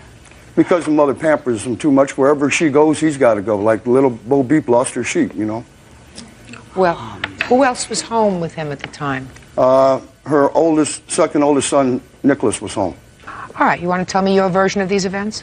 Yes, I went into the car. I had no shoes on. I left the door open, the car door open. I never closed the door. That car Justin door was asked closed. me. Don't interrupt her. Justin asked me, Mom, you going somewhere? I said, no, I am not going anywhere. And then Justin responded, my mom's not going anywhere. And then Justin came into the car, pulling me on my lap, saying, come on, my mom doesn't want to go. She said she's not going anywhere. That is when John backhanded him like this to his chest. John proceeded to go a foot about. His feet were out of the car. Then I was yelling at John. John stopped the car. Justin got out. I got out. Then John came out of the car and was upset with Justin because Justin did not want me to go, and I didn't want to go. Justin was afraid for me to go. And John hit him on the shoulder then. Justin then went to throw the bike rim, because he was changing his tire, at John. Not at the car, but it did hit the car. So you're telling me that the plaintiff put his hands on your son? Yes, he did. No, he didn't. If it was true that it happened, that's something that you would have indicated in here. Let me tell you, in case you forgot what you swore to in your answer. You said, Justin was upset because he thought John was forcing me to leave and John was drunk. Justin was trying to get me out of the car. When John pulled away, John narrowly missed running over Justin's feet. That's when Justin threw the bike rim that cracked John's windshield. Nowhere in this statement do you say that he got out of the car and put his hands on your son, which any mother would say. So when I ask you a question, you may be in the right and you may not be responsible for what your son did. But if you lie to me, then I'll never know. Do you understand? Yes. All right. So let's start again. And let's try to make the stories consistent. Okay, I left the door open. Justin asked me if I was going somewhere. I said, no, I'm not going anywhere. And then Justin said, my mom's not going anywhere. John did, though, push him toward on his chest. He did. And Justin was pulling on me. You were in the car at the time? Yes, ma'am. He was in the car at the time? Yes, ma'am. So he didn't get out of the car and hit him on the shoulder? This was in the beginning. He didn't get out of the car and hit him on the shoulder? Not at that present time, no. No, right. And then, after John had stopped, Justin was out of the car. John did get out of the car and go to the lawn and hit Justin on his shoulder. He did. Did you ever hit the child? No, ma'am, I did not. I don't believe that he hit him. May I speak, ma'am? Yes. Well, after Justin broke the windshield, I sat there with, I'm astounded. My windshield's broke. Where were you when the windshield was broken? I was sitting on the driver's side with both doors closed. And where was she sitting? Right alongside of me, it's a bucket seat. So she was actually sitting there Yes, when he hit the windshield. yes. And what happened? What did Justin say after he cracked the windshield? Next thing I know, I look over and Justin's sticking a wrench into the air vent. And I said, that's enough. I jumped out of the car. But I went towards Justin. But when I looked and seen that her oldest son was standing there, I says, no. I'll just go and call the police. I went home, which I have a police report. And it says that the mother didn't do anything. No, she didn't. She didn't do anything. Justin, stand up next to your mother. You're 10 years old? Yes, Why did you crack his windshield? because he had hit me in the car. He hit you? How did he hit you in the car? He had reached over and hit me Where did he hit you? in my chest. You mean he pushed you? That's why you broke his windshield? And then I hit my head on the window. Sit down. Before this thing escalated into a major confrontation with your son, why didn't you just get out of the car? He asked me if he could speak with me. What was he speaking to you about? He wanted me to go up to the store with him first. He said, and then we can discuss matters, because we don't get along that well. And he's always calling Justin vulgar names, constantly. And you have no right to be with him, madam, if he's calling your child vulgar names. Were you drinking that day, too? No. Were you drinking that day? Yes. Was she drinking that day? No. What are you doing behind the wheel of the car drinking? I wasn't drinking in the car. You had been drinking. What were you doing driving a car, having had things to drink? I had a few beers, Your Honor. Had no reason to get into the car. But I was capable of driving the car, which You I say. know it was wrong. You say. Yes, ma'am. You say. Have you ever been drunk in front of her child before? Yes. Has there ever been any incident of domestic violence between the two of you where you've been drinking? I'd say no. Yes. Judge Judy continues in a moment. His behavior in the past has not been the kind of behavior that you want to expose your children to. And you continue to expose them to him because if he wasn't drinking on that day, there's always tomorrow. You got me? And later today, All the wires to the electrical things in my room were cut. You were angry. About what? About what? About being evicted from the apartment. real cases, real people. Judge Judy. John Gorel says his ex-girlfriend's son, 10-year-old Justin Berezowski, smashed out his windshield. Justin says he retaliated after John hit him. Mr. Gorel, I believe that you are at least partially responsible for the atmosphere that was created on that day. You have a 10-year-old child who has seen you in a state where you are intoxicated. He's probably seen some instance of, if not real violence between the two of you, words that were exchanged that were not nice. And then you come over to the house. But clearly, his desire not to have his mother leave with you, he tries to act like a protective man of the house.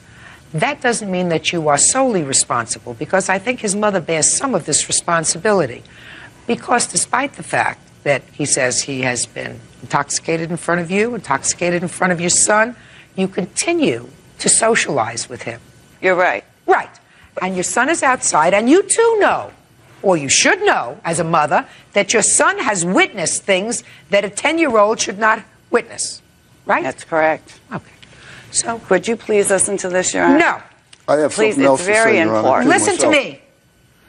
You think that you're not partially responsible? No, I never said that. Well, good. That's what I'm saying to you. The damage that we're talking about is $500. You're partially responsible. Put your hand down, sir. You're not paying good attention. You're not getting the whole picture. I get the picture. She likes to have a social relationship with you, even though the two of you together may not do the right thing all the time in front of this 10-year-old child, and the 10-year-old child is reacting to past history.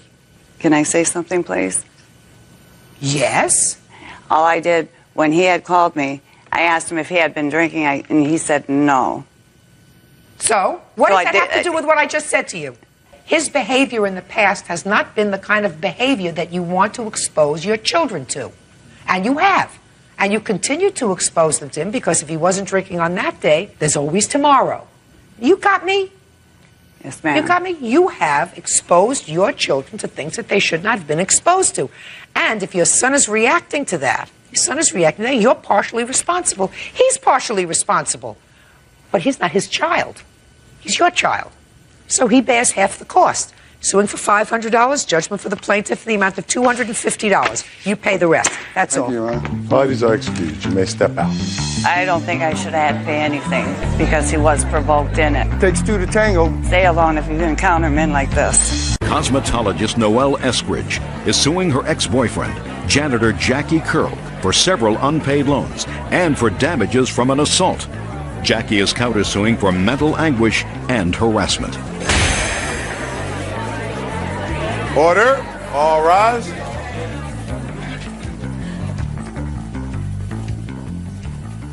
Yeah, this is case number 45 on the calendar in the matter of Eskridge versus Curl. Parties are sworn in, Judge. You may be seated. Folks have seats. Miss Eskridge, you claim two things in your lawsuit. First, you claim a couple of small loans to the defendant to help him out with rent and stuff. And you were his girlfriend, according to you. And then you say that at a party, he became enraged about something, threw something at you, and cracked your head open. Mm-hmm. Your head had to be stapled together. You want him to pay for your medical bills, your pain and suffering.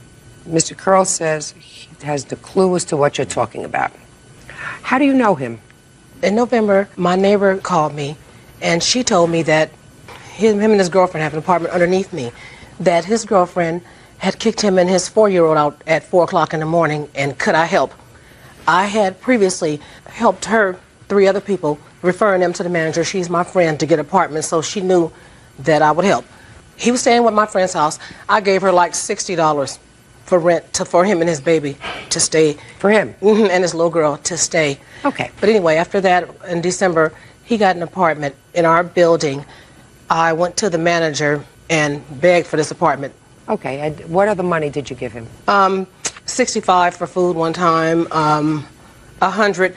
He broke out his girlfriend's windows in her apartment on New Year's Eve because she was in the house with one of his friends, and he busted out all the windows, and they were going to evict him. So he asked me, could I help again? Because he was going through a custody thing with this baby, and me and her just hit it off right away, this little girl. I said, yeah. I gave him $100. Did he ever say anything about repaying this money to you? Yes, ma'am. He told me as soon as he got through with the custody stuff, on which would be the 16th of May, with his daughter, he would start paying me back this money. Now tell me what happened with the assault, Miss Eskridge.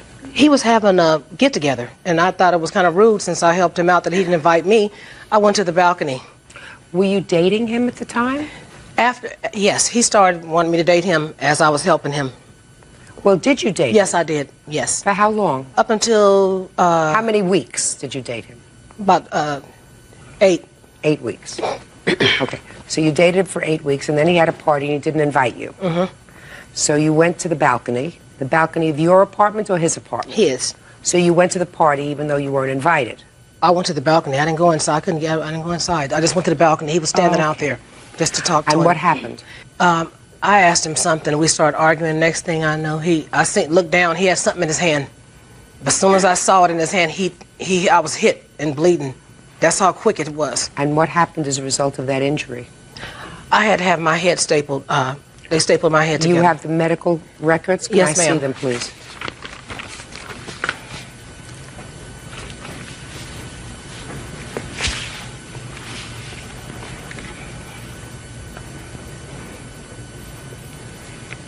Did you file a police report? No, because I was afraid that with him with the custody stuff, I didn't go to the hospital till the 15th. It happened around the 13th. I was scared. He wanted me to leave with him after he hit me. He was scared, I was scared. He wanted me to leave with him. He took me to his friend's house, and his wife looked at my head. I didn't know if the police was going to come and take his daughter away. I was so close to her, attached to her, I was scared. But after 2 days, I was in so much pain, I had to go to the hospital. So you didn't go to the hospital for 2 days? Yeah. Is that right? Yes. Miss Eskridge, can you tell me who these people are? My son and my dad. Were either one of them present when you were assaulted? Yes, my son. Okay, step up here. Tell me your name. Jerome Messenberg. Jerome, do you live with your mom? Yes. Who else lives there? My sisters and my brothers. I have 6 kids. Do you know Mr. Curl? Yes. Have you ever seen him in your home? No. He's never been to your home as far as you know? No. Tell me what you saw on the day that your mother was injured. I was outside with two of my brothers, and my mom was standing by the balcony. I don't know what she was doing, and then I seen something hit her in the head, but I thought nothing of it because the way it bounced off, and it looked like a rubber ball, like it could be a rubber ball or something soft, so the way it bounced off. Did you see which direction it was thrown from? It came from inside of his curtains, inside of his house. Did you ever see what it was? No. You never saw what it was? His nephew told me, other people in the building told me what he threw. Well, you can't tell me I what didn't see anybody it. else I didn't said see it. to I you. just seen something in his hand, and Okay. I didn't know what it was. All right, Mr. Curl, let me hear from you, sir. Tell me about this party that you had in your house. And I had like a little get-together, but no, she wasn't invited. Because for one reason, she wasn't my girlfriend, and my girlfriend stayed in the next apartment. And then, but she was a friend, and yes, me and my girlfriend, yeah, we had a little misunderstanding, but she done a little things for me, but I know it was a loan. She never told me it was a loan. Did she give you any money, sir? She gave me like a little change. Here you go. No, I'm not talking about change. $60, $100? No. She bought me like probably some like McDonald's for me and my daughter. What about these windows that got broken out, sir? You want to tell me about that? Yes, I will. Yes. Look at me and tell me. That was a case that happened, and they found out that it wasn't none of me. It was a friend of mine that did that to my fiance's windows, and that's A friend of yours? Yes, a friend of mine. It wasn't none of me that did that. And my fiance. When did that happen? In the month of December sometime. The management company talked to you about maybe evicting you? No, they just told me since a friend of mine's done it, I got to pay for the property. For the damages. Right. And which I done. Who gave you the money? My own money. How would she know about that? How would she know about that? Because she stayed right above us in the same complex. She says that she was injured at a party in your house. That's when she came and she was not invited. What do you know about that, sir? I don't know. I don't have no idea about that. I haven't seen it. She said she was on the back of my patio, and I did have some company back there, and they know how she do things. She comes around and disturb everybody. How does she come around and disturb people? By, cussing everybody out, putting things on my doors, windows, banging on my windows early in the morning. Like what? Like notes. You have any of those notes? Antiques, yes, I do. I'd like to see them, please.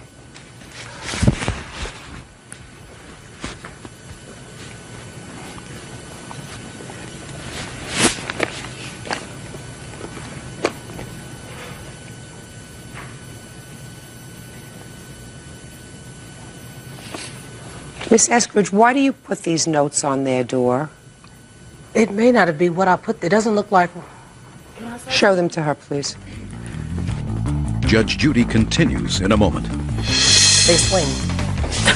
He opened the door up, and the man picked his hat up. The man had no clothes on.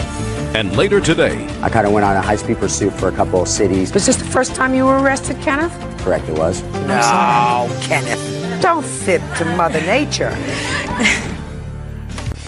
real cases, real people. Judge Judy.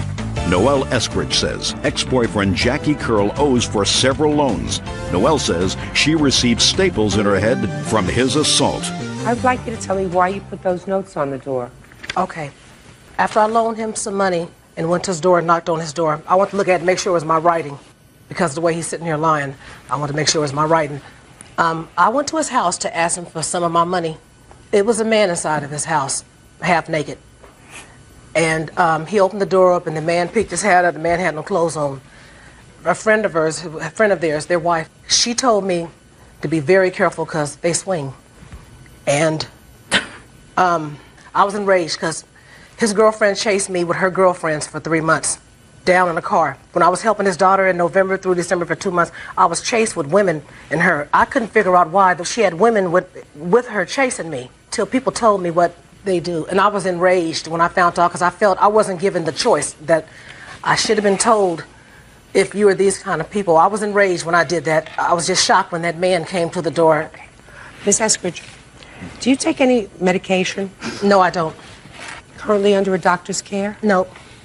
In order to have a successful lawsuit, Miss Eskridge, you have to prove two things as far as a loan is concerned. Mm-hmm. You have to prove to the judge's satisfaction that there was, in fact, money turned over and that there was a contract that that money would be repaid. I don't find that here. The second thing is you claimed that Mr. Curl assaulted you. Mr. Curl says he did not assault you. I have to be satisfied before I'm satisfied that someone has caused such serious physical injury that there's sufficient proof.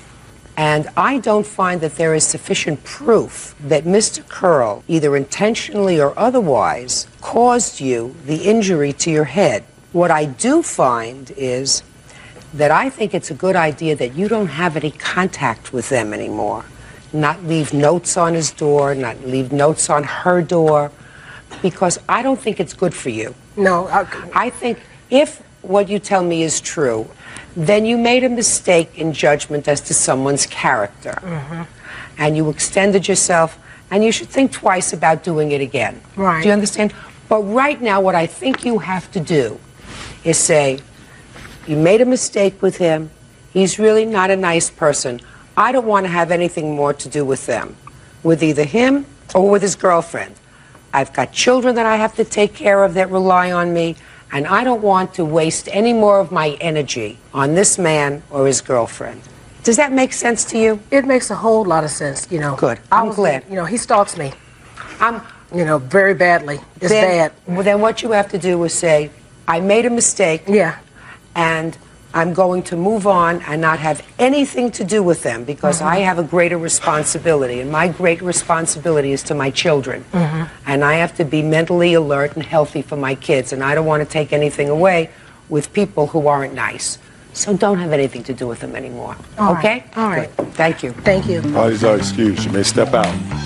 I just think it was outrageous because he asked me to marry him last Wednesday. I was dealing with a woman that's kind of, maybe can be fatal. He's crazy, and he needed to pay for what he did. Wanna-be girlfriends need not to be posting notes on other women's doors and panties, because they won't be so nice next time. Case 2135, Coleman versus Washington. All parties, please step forward. Koana Coleman is suing caretaker Jessica Washington for stolen money, travel costs, and elder abuse. Miss Coleman, how old is your mother? 90. Do you live with her? I do. How long have you been living with her? 3 years. You're her primary caretaker? Yes, ma'am. She suffers from? Dementia. For how long? I identified it in December of 2019. And I just stayed from that point on, sleeping on her couch. At some point, you had to go out of town for a period of time. Yes. You hired the defendant? Yes, ma'am. How did you get to her? My cousin Andrea was friends with her, and she said that she would be a great candidate. Did you interview her? I spoke with her later on. She came by the house, and... What date did you first speak to her? Maybe about a day or two before I left. And on what date did you leave? The 11th of August. How long were you going to be away for? About 7 days. And tell me, Miss Washington, are you employed now? Yes, I am. By whom? Well, I do self-employment, and I also have my own little business on the side as well, caring for elderly people. Okay. Did you have any special training for the care of the elderly? I got my AED and my CPR. No, not really. Because basically I've been just dealing with family members. For how long? I'm going to say at least like 5 years. And you had no special training for the care of the elderly? Okay, and did you explain that to the plaintiff? She knew that. Don't tell me what she knew. I didn't ask you what she knew. Kawana Coleman claims caretaker Jessica Washington stole money from her mother, who suffers from dementia. Okay. On what day were you supposed to report to take care of her mother? August 11th. Did you? Yes, I did. Who was there? It was Miss Coleman and her mother. And the arrangement that you made with her was for 7 days, and you would be living with her mother. For 7 days. And what was she to pay you for the 7 days? We never discussed a payment. Well, this is what you were doing for a living, and you had jobs for the last 5 years. Is not an answer. Yes is the answer. And when you work for other people who you'll tell me about, what did you charge them? I didn't really charge them anything. That's why I'm saying me and her never discussed a price, because she didn't know if I was going to charge her or not. Because I could have watched her mother for nothing, just because. That's family. Okay. Well, this is what the case is about. You watched her mother for 1 day, and then you left. And according to her, her mother fell. When you left, after the 1 day, she had left $400, and you took the $400. That's what she says when you left. Your answer is that you earned that $400 in the 1 day. That's why you took it. You have a counterclaim because she has said to someone that what you did amounted to elder abuse. Now, you started on the 11th. Tell me when you left. The date that I left was August 12th at 4:30 in the morning because I was put out. Who put you out? Her cousin Andrea, which is my godmother, because I called her to help me pick her mother up off the floor, which her cousin told me to leave. No, you can't tell me what anybody else told you. Prior to 4:30 on the 12th, did Miss Coleman's mother suffer a fall? Yes, she did. Okay. And where did she fall? She fell on the floor. She was sitting at the table where I was sitting at as well, too. I got up to use the bathroom. At 4:30 in the morning?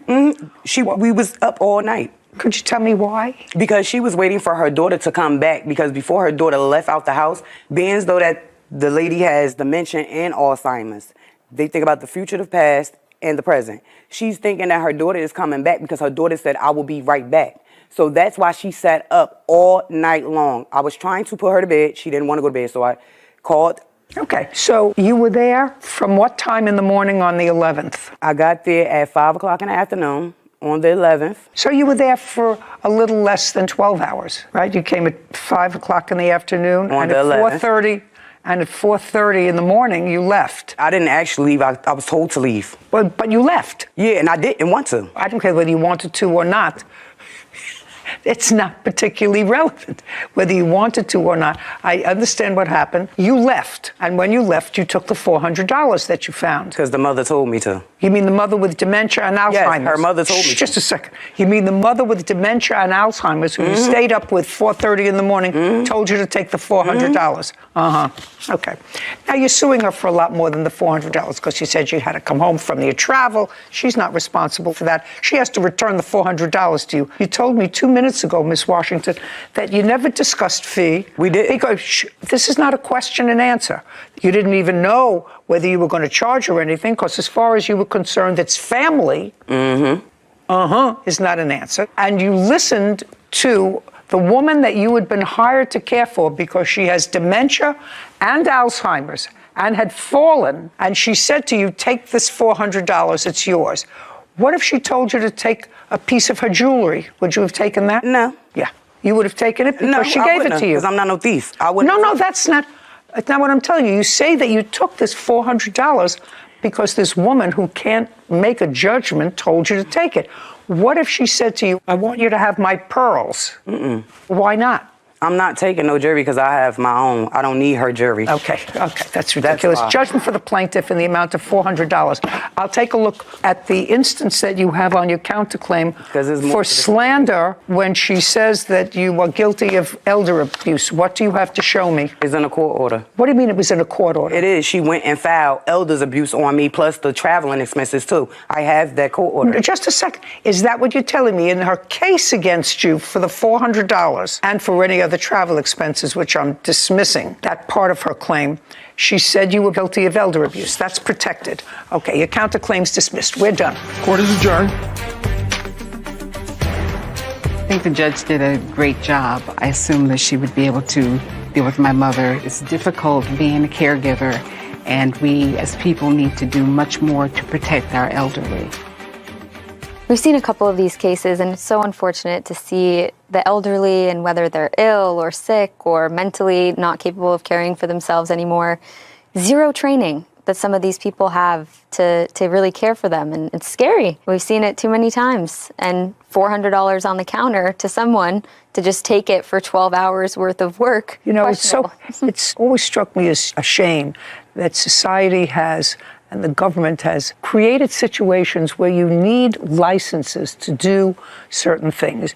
You need a license to tweeze someone's eyebrows. Mm-hmm. You have to be a cosmetologist. You have to have a license. You have to go to school. You have to pass an exam. You need a license to have a dog. But the most vulnerable people in the population, those people who, as she said, she didn't know whether her daughter was coming back or not coming back. She said she'd be right back, so she was waiting up for her. That vulnerable person, when it worked to the defendant's advantage, said, well, she was perfectly capable of saying to me, take the money. Take the money. Yeah. Terrible. Really frightening. Want justice? Go to judyjustice.tv.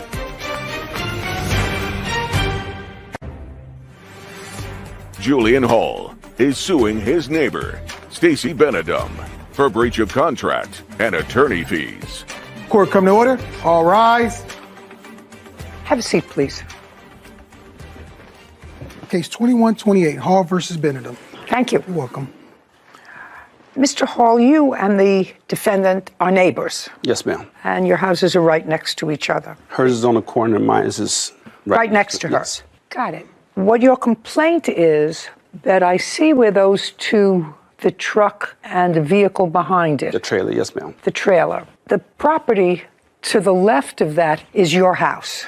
Yes, ma'am. And the property to the right of that is the defendant's house. Yes, ma'am. And it is your claim that the defendant, in writing, agreed to sell you that little piece of property that looks like it's been carved out of her property. Yes, ma'am. Because you had a narrow driveway, you wanted to park these two vehicles. Yes, ma'am. Based upon that agreement, you went ahead and did some work on that piece of property. Yes, ma'am. You put down gravel, you planted flowers, all to make it look as if that piece of property was part of your house. Not so much to make it look like it's part of my house so I can get in it, because the agreement was that there was 3 pine trees there prior to her telling me that I could buy the property. No. The 3 trees that are there had nothing to do with this except that they were taken down. And were they taken down and the removal of the trees was paid for by you or by her? By both of us. By both. Okay. So you asked to have the trees removed, and you both paid to have the trees removed. Okay. Not only did you cut the trees down, but you took that property and made it look like yours. You say that there was an agreement in writing for her to sell you that piece of property. So I'd like to see that agreement. Yes, ma'am. There's no agreement in writing. Don't say anything. The very top line. Just a second.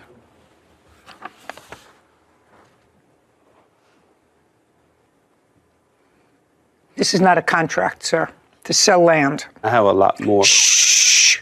Not a contract to sell land.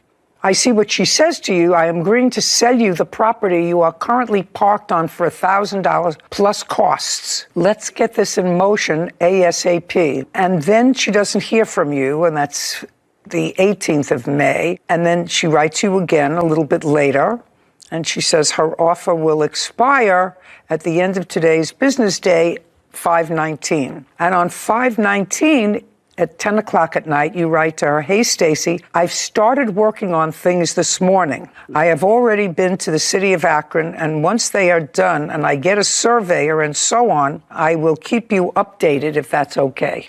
Last, everything is time sensitive, and I'm working as fast as I can to get the approvals. Just now seeing your texts. Right. Okay. So that's what you're relying on as a contract to purchase property. Well, the fact that she said that she would sell it to me, and I started all the motion like she said to do. I started all the motions, got the surveyor done, got the deeds done, I got everything done. All right. That was 5/19/2021. So show me what you did based on this and what you spent based on your belief that she had agreed to sell you the property and you had an agreement for sale, which is like a contract for sale of property. Most people know that when you sell a piece of property, you get a survey, you put it in the contract, you have a contract when the property is going to be transferred. That property would have to be surveyed because clearly you're carving a piece of property out of her property. I want to see what you did and what you spent, because if you spent money based on this, I may consider that as part of your lawsuit. Because then it turned out she didn't want to sell you the property. By the way, I wouldn't sell them the property either. It makes your property look ridiculous. It does. We never agreed to sell the property. Okay. Did you write, I am agreeing to sell you the property you are currently parked on for $1,000 plus costs? Yes, I never agreed to sell the property until I told him he was no longer allowed to park there. It was never discussed. What is Depending on the stipulation that my mortgage company requires, which is an appraisal, they had to approve the selling of the property. All I'm interested in is this one line. The other ifs fall after that. It says, I'm agreeing to sell you the property you are currently parked on for $1,000 plus costs. Yes. Okay, so you did that. Yes. I want to see the things that you started to do right after May 19th. You said, I've already started working on things this morning. This is May 19th. I've already been to the city of Akron. Yes. This is a receipt showing the $800 from the surveyor. Okay, may I see that, please? There's that one. This is a receipt from the attorney where I had the deed paperwork done. I'm looking for a date on this, sir. I'm looking for dates on these things. Look at this one, too. Okay, June 15th. What is this? That's actually when I paid to have the 3 deeds made up. That's the $450 that I had to pay to the attorney for him to make the 3 deeds up. And everything Stacey had to do was sign them. And that was June 15th. That was not quite a month later. Right. I started the next day. Okay. And this is so far what you spent in reliance on her statement that I'll sell you the property for $1,000. This is a breakdown that I have, that I wrote down, that you can show her that, of everything, the timeline. And I don't need a breakdown of the timeline, sir. I need the bills for this, not what you wrote. Okay. I need the bills for 6 tons of gravel. That was in July. Here's one receipt right here. Okay. Did he ever give you $1,000? He never paid me. I'm a common sense person and a property owner. It was overreaching to think that you could buy a piece of that land for $1,000. Overreaching. Julian Hall claims his neighbor, Stacey Benedum, owes for building costs and attorney fees. Stacey is countersuing, claiming Julian was illegally parking on her property.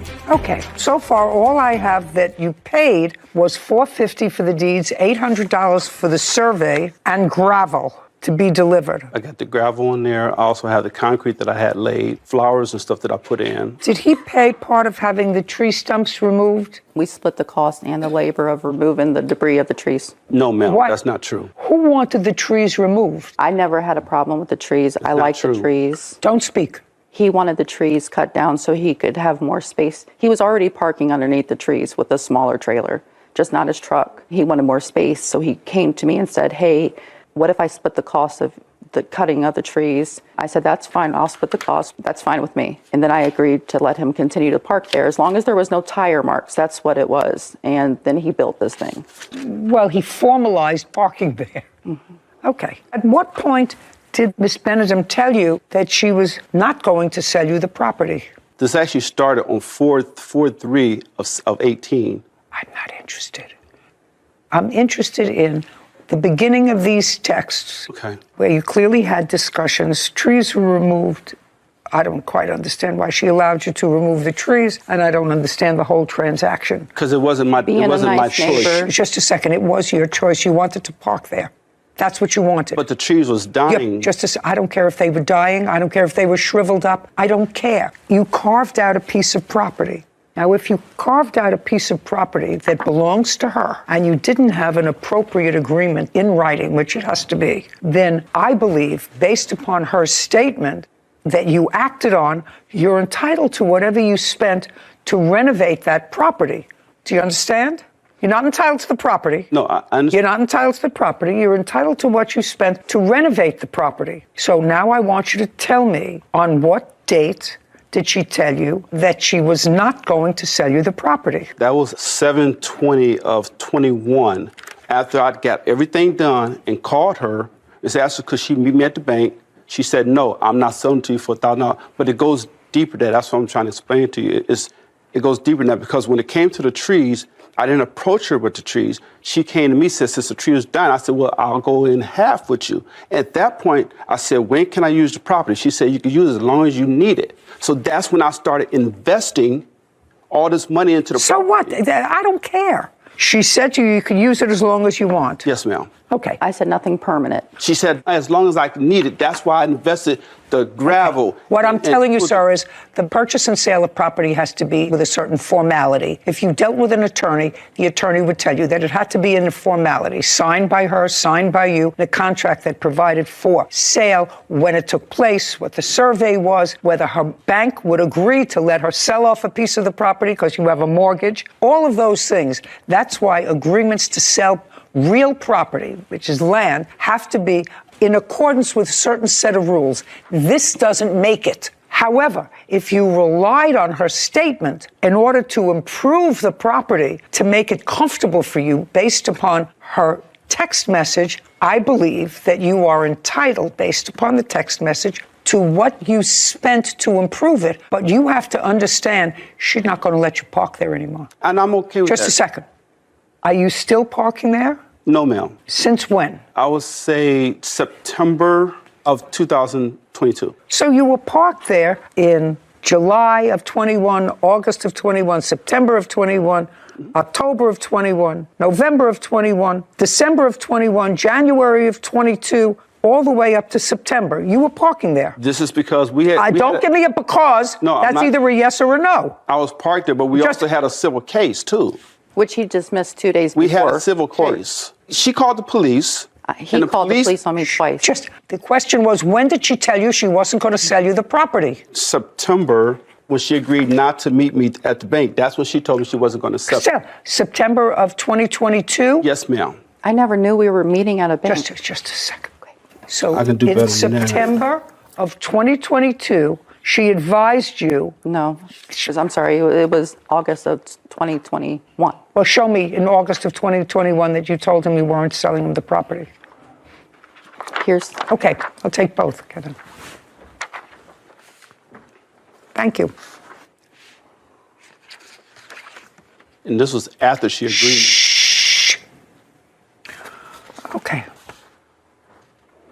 I'm just looking for the date on this. Yeah, there's not a date on there. I'm sorry, but that was after May 18th of 2021. That was maybe July or August of 2021 when I told him, since he didn't meet all the requirements, that I no longer want to sell What it. requirements? He never met the requirements of paying me the money or getting the land appraised. The only thing he didn't do that my mortgage required is the appraisal. Ma'am, that wasn't true because I did everything that the city of Akron told me to do, who deal with this on a regular. Did you get an appraisal? I got the land surveyed. She didn't tell me about nothing about appraisal until after I got everything done. That's why you have a contract in writing for the sale of property, sir. I don't think you did anything intentionally wrong, but there was an appraisal that was necessary. Clearly, if she has a mortgage and a bank is giving her a certain amount of money on a parcel of property, and she wants to sell off a piece of that property, the bank is going to want to know how much that the value of the property has diminished by her selling it to you. So you have to have an appraisal. Do you understand? I understand that. Okay, and you didn't have an appraisal. I'm not going to tell it to you again. And all I want to know is when she first told you that you didn't have a deal. So once she told you that you didn't have a deal, whatever else you invested in this property was on you. No, and I didn't invest anything else other than getting an attorney and paying everything I needed to pay him. Once she told you that she wasn't selling the property to you, what'd you need an attorney for?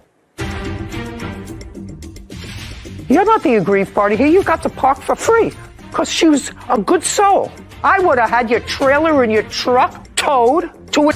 Julian Hall has accused his neighbor, Stacey Benedum, of breaking their agreement.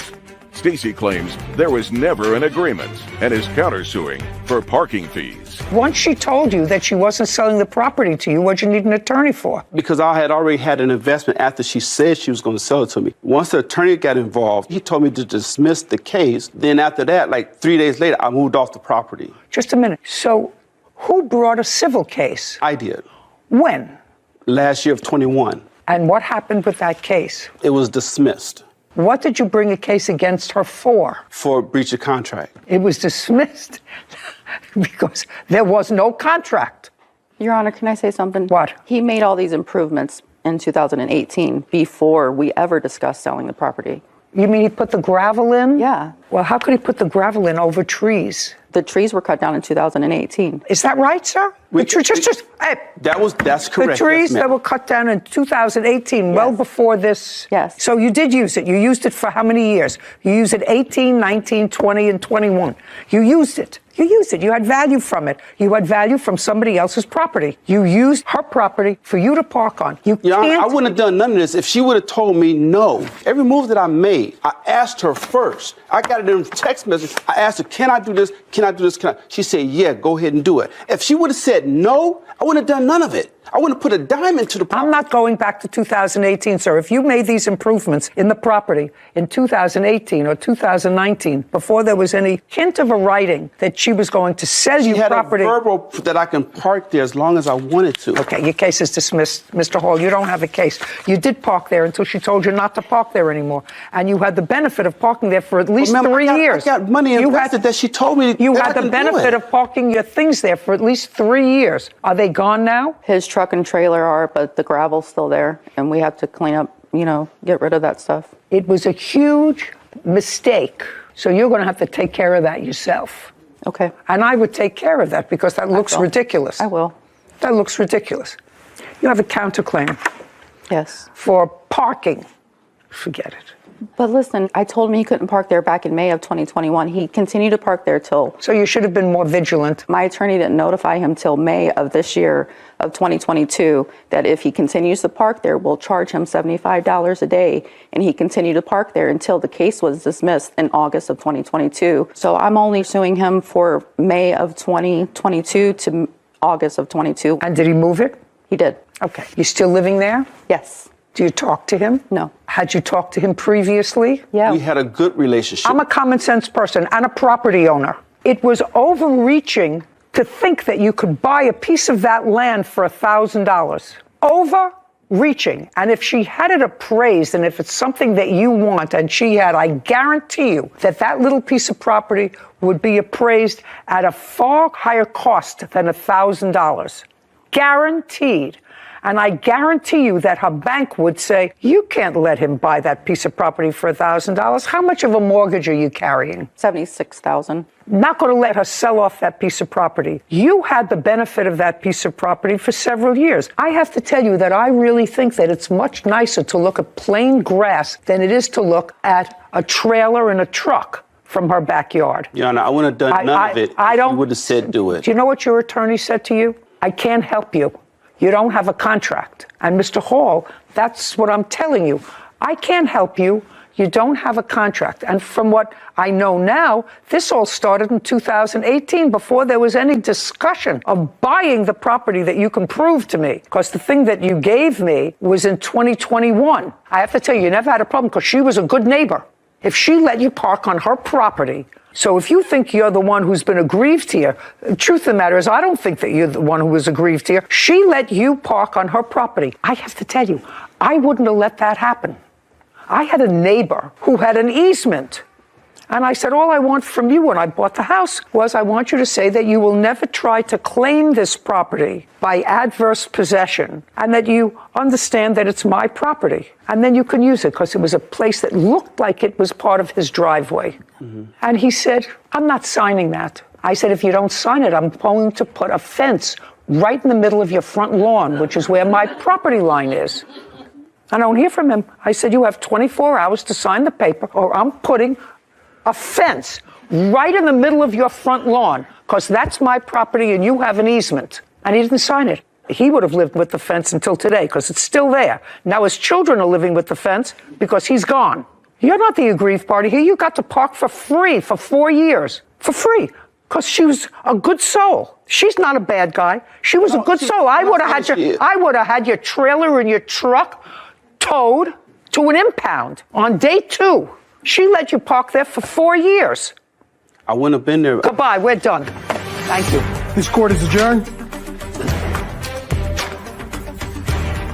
She knew what type of work I did, so she said as long as I needed it. It was just a tough lesson of being nice to the wrong person. It did look like it was part of my yard, so I get that part. I hope we can be cordial and just move on with our life. It is what it is. This is a great example of the statute of frauds and why it exists. So all writings for the sale of land, real estate, have to be in writing and signed by both parties. I'm sure it was created for situations just like these. There's a lot of moving parts. There's mortgages, there's banks involved a lot of the times. There are easements, there are water rights, Exactly. there are all kinds of things. Legally, they're some of the most complex documents that get drawn up. So it can't be a text message for $1,000 to sell off a piece of land without all the boxes being ticked. Right. After May of 2021, when she wrote that piece... For his detrimental reliance on the statement. For his reliance on that statement to his own detriment by putting in gravel and other stuff. But then it came out, it was way It was before. put down in 18, before she ever said anything about selling Took it upon himself. Yeah, that would be on him. Yeah. And I don't feel badly for him because he got to park on property that wasn't his. Mary Favre and Jason Stockton are suing Mary's brother, Michael Manry, for medical bills and personal belongings. Court come to order. All rise. Have a seat, please. Hello, Judge. Case 2117, Favre Stockton versus Manry. Thank you, Kevin. Mr. Manry, this is your sister. Correct. And that is her. Fiance. And you have a son who is 19. Yes, Your Honor. How many other children do you have? I have 3 altogether. How old? One is almost 30, the other one is 18, and then I got the 19-year-old, which one here. Okay. And your son, who is now 19, is the subject of this case. Who had custody of the children? I got custody of Dakota now. When did you get custody of the children? Only when he was 18 years old. Do you have those papers, sir? Yes, I do. May I see them, please?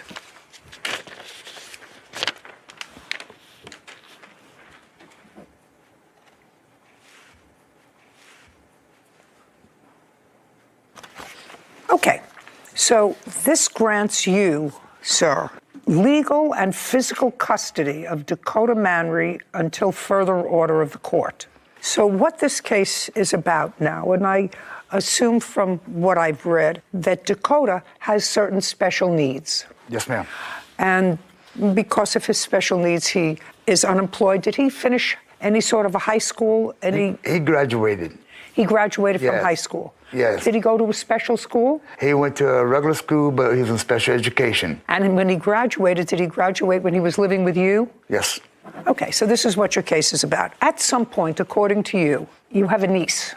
And your niece wanted to have Dakota come and stay with her for a couple of days. You were at the time, according to your answer, sort of in between residences. You were evicted from one place and going someplace else? I was in the process of moving. I got my niece to go with me to, ask her if she'll bring me to go get Dakota by my cousin's house. And she said, sure. Okay. Dakota went to live for a few days, at least, at your niece's house. No, not live there. No, not live there. No, ma'am. Well, he was there overnight. He was over there overnight. How many nights was he there overnight? I think about maybe a week. I was supposed to be Okay. 3 days. So he was there. Yeah. During that time, you, who are his aunt, Yes, ma'am. went to your niece's house and you saw Dakota there. Yes, ma'am. And according to you, became concerned because, according to you, it looked like he hadn't showered in a week. He was in dirty clothes. He just looked awful. So you decided to take him to live with you. I asked him, I said, do you want to come to the house to stay, a little while, where he can eat and all that, because he looked like he hadn't ate either. Okay. Well, this is what your case is about. You decided to take him, didn't discuss it with his father. During the time he was with you, he had some expenses. You want his father to be responsible for those expenses, and you want his father to return certain of his personal property. That's what the case is about. Yes, ma'am. Okay. First, let me deal with all things legal. I have an order here dated January 21st, 2021, which grants physical and legal custody of Dakota to his father. Do you have any subsequent order granting you custody or guardianship, is my question. I have power of attorney. That is not the same thing. Can I see what they have? Power of attorney when I didn't give her permission. I got custody. Okay.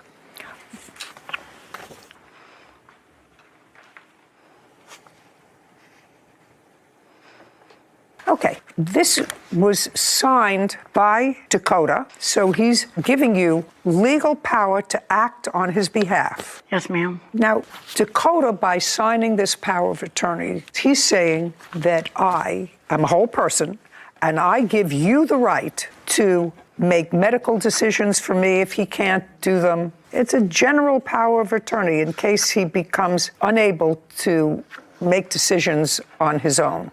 This is an order of custody. You have power of attorney. Power of attorney suggests to me that Dakota wants to emancipate himself from his father, wants someone else to act on his behalf. It becomes a complex question because if Dakota has special needs and if he can't act on his own, and a court has already ruled that his father should have custody of him, either you have a power of attorney and he's emancipated, in which case his father's not responsible for any of his medical bills, or this is invalid because he can't sign a power of attorney because he doesn't have the mental capacity to understand all of the implications of this power of attorney. Now, your nephew was in special classes. Yes, ma'am. And do you know what the nature of his disabilities are? Fetal alcohol syndrome. Is that his diagnosis, sir? Yes, Your Honor.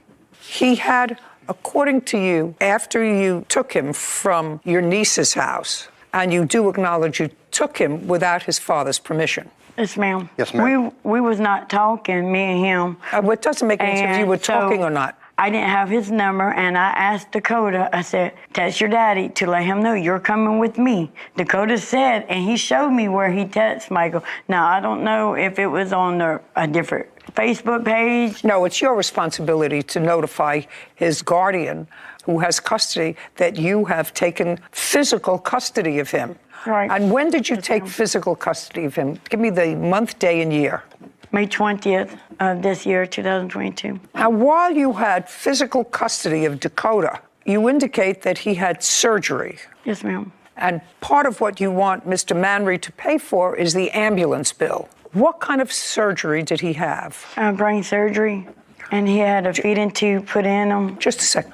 What caused you to take him to a hospital or to a doctor? Your Honor, when he arrived at the house on the 20th, he had very bad slurred speech and his balance was completely off. He was falling over. Your Honor, it was like he was a drunken man. Let me go back to you for a second, sir. While Dakota was with you in the months just prior to May, did you notice Dakota having difficulty in his gait? Not like he was explaining to me, I was going overboard. No, did you? But his balance was off, okay. Did you inquire? Did you take him to the doctor? I did. I took him, actually, right after I got him. So you saw that balance was off a while ago? When I noticed that he had headaches, all right, because his dream, thanks to me, was wrestling. He loves wrestling.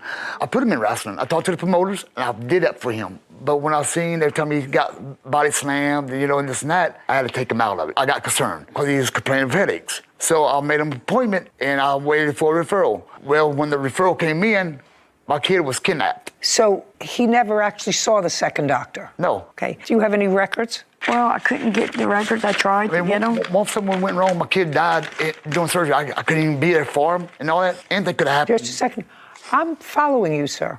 Now, when did you take him for this brain surgery? I took him the first week of June. I took him to do a CAT scan.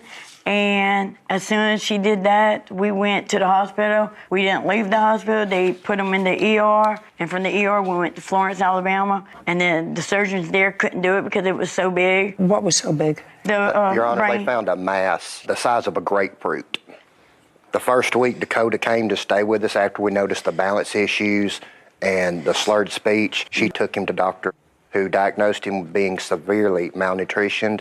Your Honor, when he came to my house, his liar. No. Okay, I'm sorry. Your Honor, sorry. My apologies. His leg was no bigger round than my wrist. I got it. Mr. Manry, everything has to be put in perspective. You had a lot of things going on. And if Mr. Stockton's reporting to me is accurate, even though there might be some bad feeling of the way your sister and her fiancé took physical custody of Dakota, you really have to be in a position to say thank you to them, because you, for whatever reason, not for lack of trying, nobody is suggesting for lack of trying, you did try to take him to a doctor, you did see that there were things wrong with him. I understand that it's not always that easy to get the right specialist to get involved in this kind of surgery, but you really have to take a breath. Yeah. And I assume it's accurate, because I cannot assume that anybody would perform brain surgery on a child that was not necessary. That okay, y'all, why she couldn't call me? She should, just a second. Just a second. Your sister should have called you and told you that Dakota was going into the hospital to have surgery. That would have been the nice thing to do. Did you do that? She did. No, she did not. She called. I called their my mama. mother. Well, calling your mother. His phone was disconnected. I did not have the new number until he called me or texted me with a bunch of drama. That's when I got his number. You took my kid from me. You kidnapped my son no matter what. Mr. Manry, what I want you to do is just take a breath for a moment. Yes, ma'am. Dakota kept texting me, you know, he kept on like video chatting me and everything. And then all of a sudden, like a light switch, he changed and everything. The boy's mind's being poisoned by Mary and No, so far, Mr. Manry, you're not losing this case, so I don't know what you're agitated about.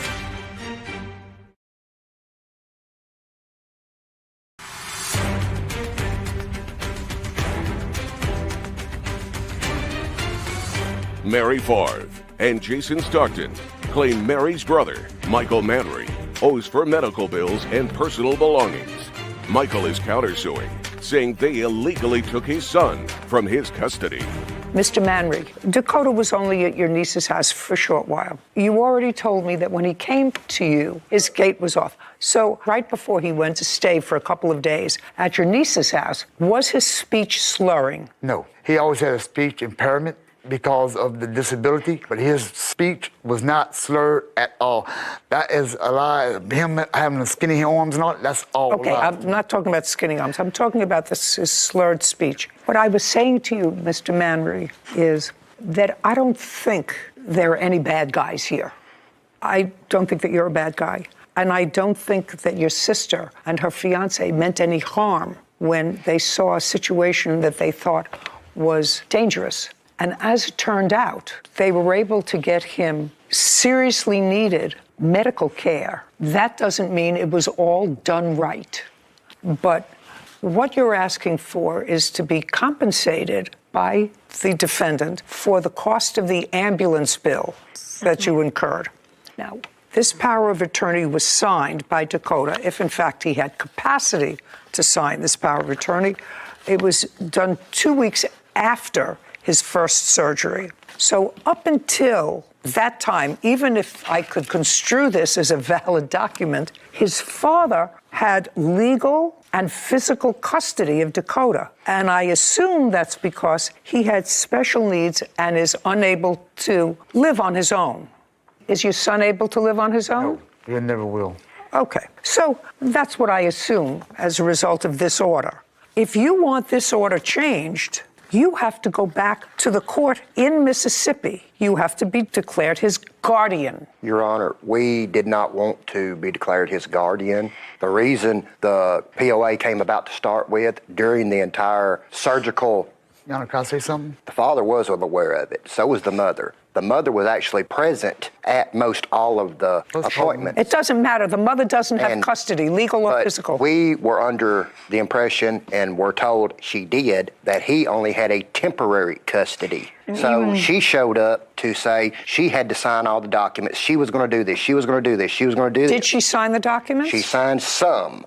Then under social services directions, Mary was informed she should go after a power of attorney. It was discussed with both Dakota and her. It may be. That's not a lawyer. That's bad advice. Now, just before I get to the issue of clothing, property, whatever he has that's at your house, and where it should go from here, your first stop is to go back to the court in Mississippi that issued this order.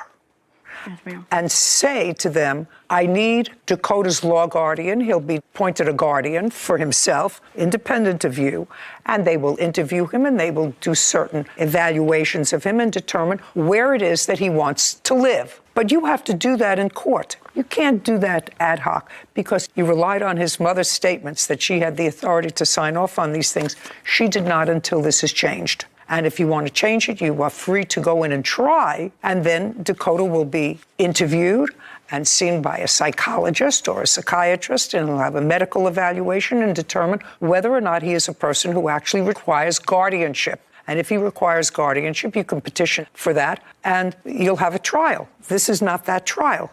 Yes, ma'am. Did Dakota have Medicare? Medicaid. He had Medicaid. That would pay for the ambulance ride.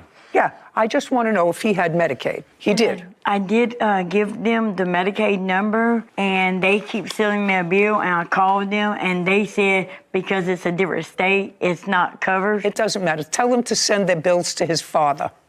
Tell them that you do not have custody or guardianship of this child. His father has custody, guardianship, and this bill is not yours. The bill is going to Dakota. They're going after Dakota for it. His Medicaid didn't pay for it. They may be going after Dakota for it.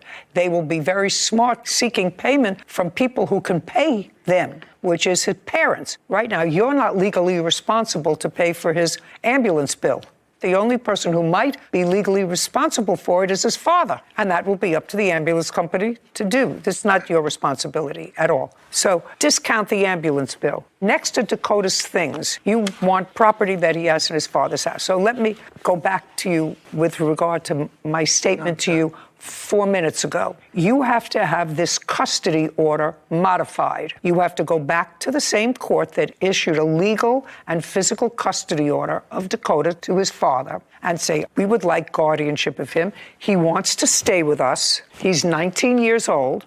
He will be interviewed. He'll be analyzed. And if at the end of the day you get guardianship of Dakota, then his father may or may not turn over whatever property he has. Dakota's never worked. So whatever property he has was either purchased or given to him by either his mother or his father or other relatives. A lot of it was his mom that paid for the stuff. I don't know that. No, the bottom line is why all this balls down through, Your Honor. So far, Mr. Manry, you're not losing this case, so I don't know what you're agitated about. You're not losing. You're not losing. What I'm telling the plaintiffs is that if they think that they can provide a more pleasant, stable environment for Dakota, they have the right to petition for guardianship of him. Now, it would be in Dakota's best interest long-term if he were to have contact with both his mother and his father. Contact. I'm not saying live with. Mother, father, and his aunt, and his soon-to-be uncle, as soon as you make up your mind and give her a ring. It's in his best interest. He needs the largest community that he can. I agree. Okay, we're going to stop throwing barbs because that only serves to inflame already raw emotions. I want you to say, I am angry that I wasn't consulted in this massive surgery that your son had, but I'm grateful that it was done, because if it wasn't done, in all probability, he wouldn't be here. You just have to think about that.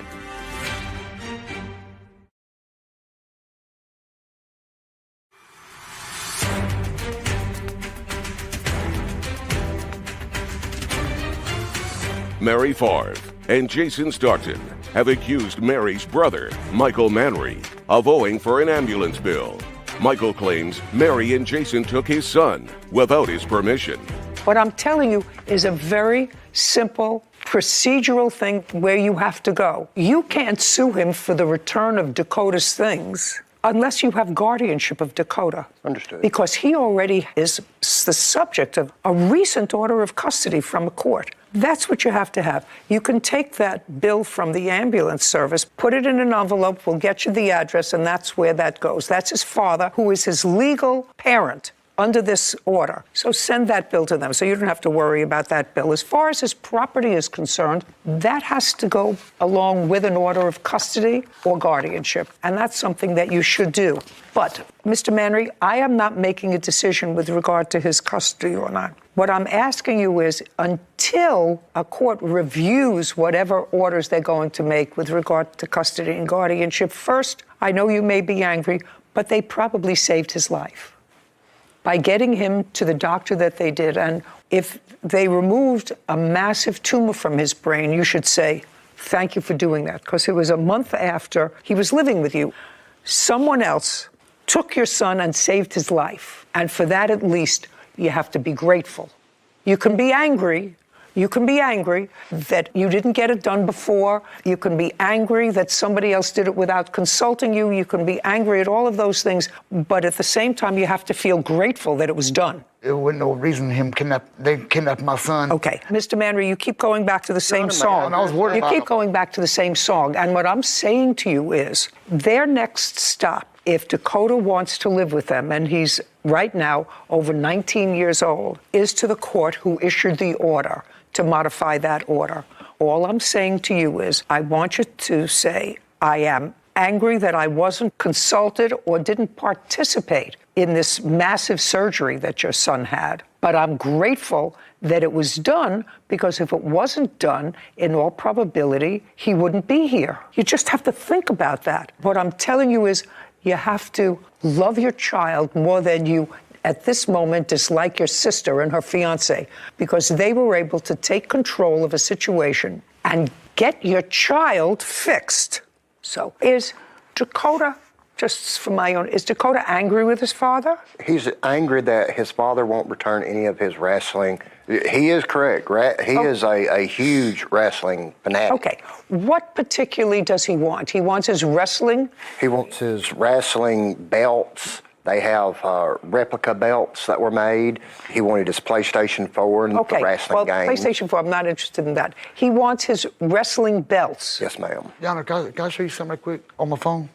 Dakota kept texting me, he kept on like video chatting me and everything. And then all of a sudden, like a light switch, he changed and everything. The boy's mind's being poisoned by Mary and Jason. What I'm telling you, Mr. Manry, that's for another court and another day. When Dakota has a lawyer, you may have a lawyer to modify this custody order. Right now, he would like his wrestling belts. Oh, I want my son to come home. Okay, then I strongly urge you to go to the court, file a petition against them for custodial interference, or you go to court and file an application for guardianship of Dakota, which is a much more positive thing to do, and let a court that has the social work services, the psychiatric services, evaluate Dakota and figure out in whose best interests are we supposed to place faith. And I think if he is a thinking young man, and you told me that he is because he wants these things that are important to him, he should be able to have a say with whom he lives. Now, you have my ruling. Your next stop, folks, is to modify the order of the court in Mississippi that gave his father custody, physical and legal custody of him. You have to petition for guardianship.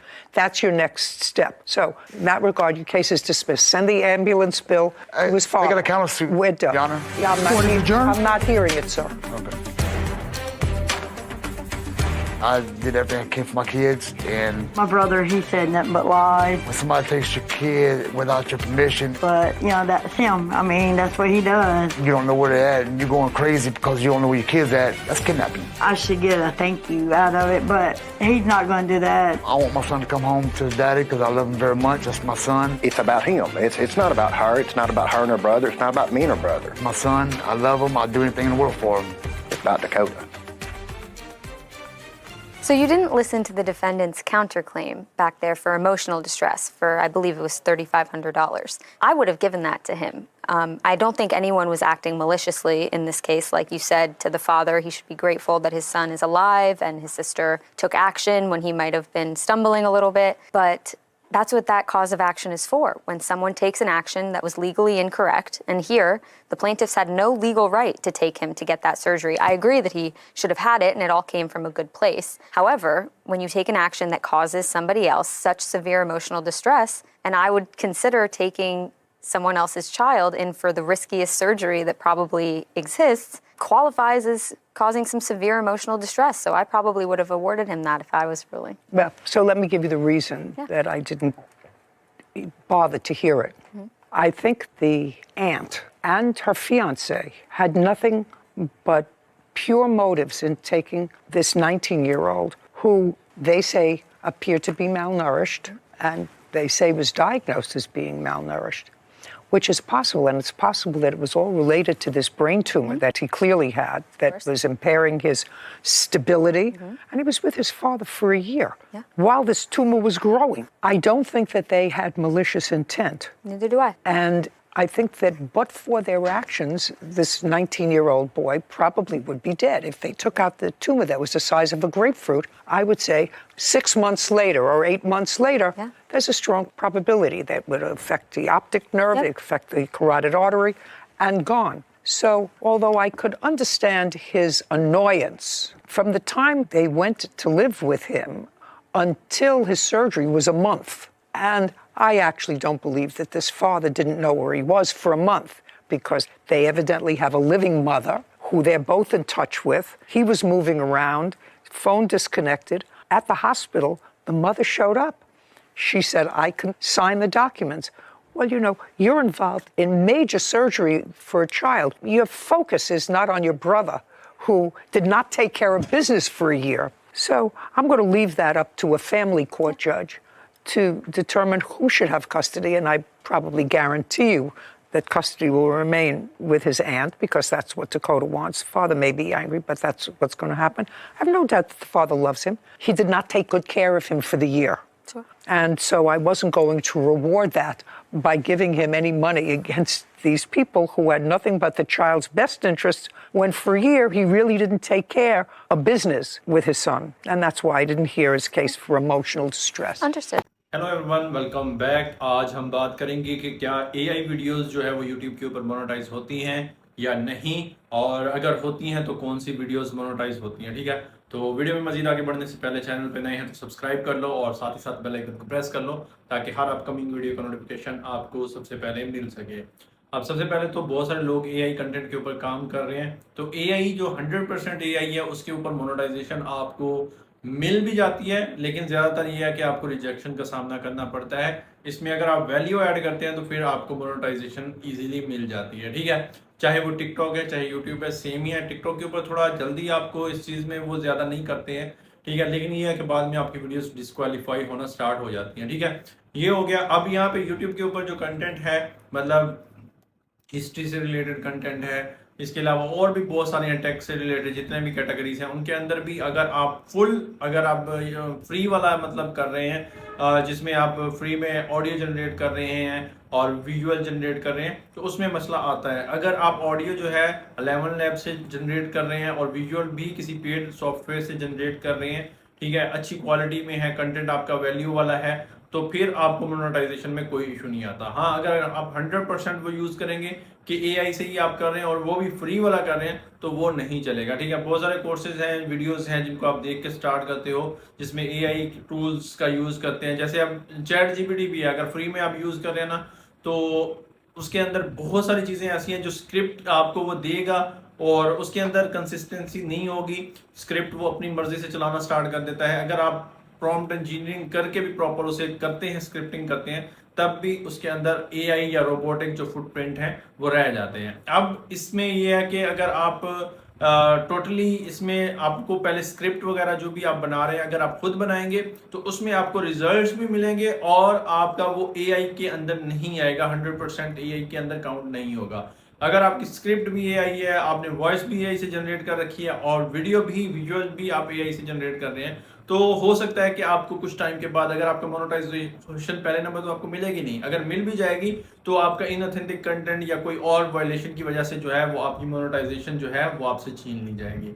तो कोशिश करें जितना भी content upload करना है वो आप 100% AI ना रखें, उसमें आप कुछ परसेंटेज जो है वो आप अपनी भी ऐड करें, वैल्यू ऐड करें, जिससे ये होगा कि आपको लॉन्ग टर्म में बेनिफिट मिलेगा। ना तो आपका अकाउंट जल्दी डीमोनेटाइज होगा और आपको जब आप इनिशियली अप्लाई करेंगे तो उसमें भी आपको कोई परेशानी नहीं आएगी। आई होप सो कि आपको मेरा पॉइंट समझ आ गया होगा। आज की वीडियो में इतना ही था, मिलते हैं नेक्स्ट वीडियो के साथ, तब तक के लिए इजाजत दीजिए, दुआ में याद रखना, बाय बाय।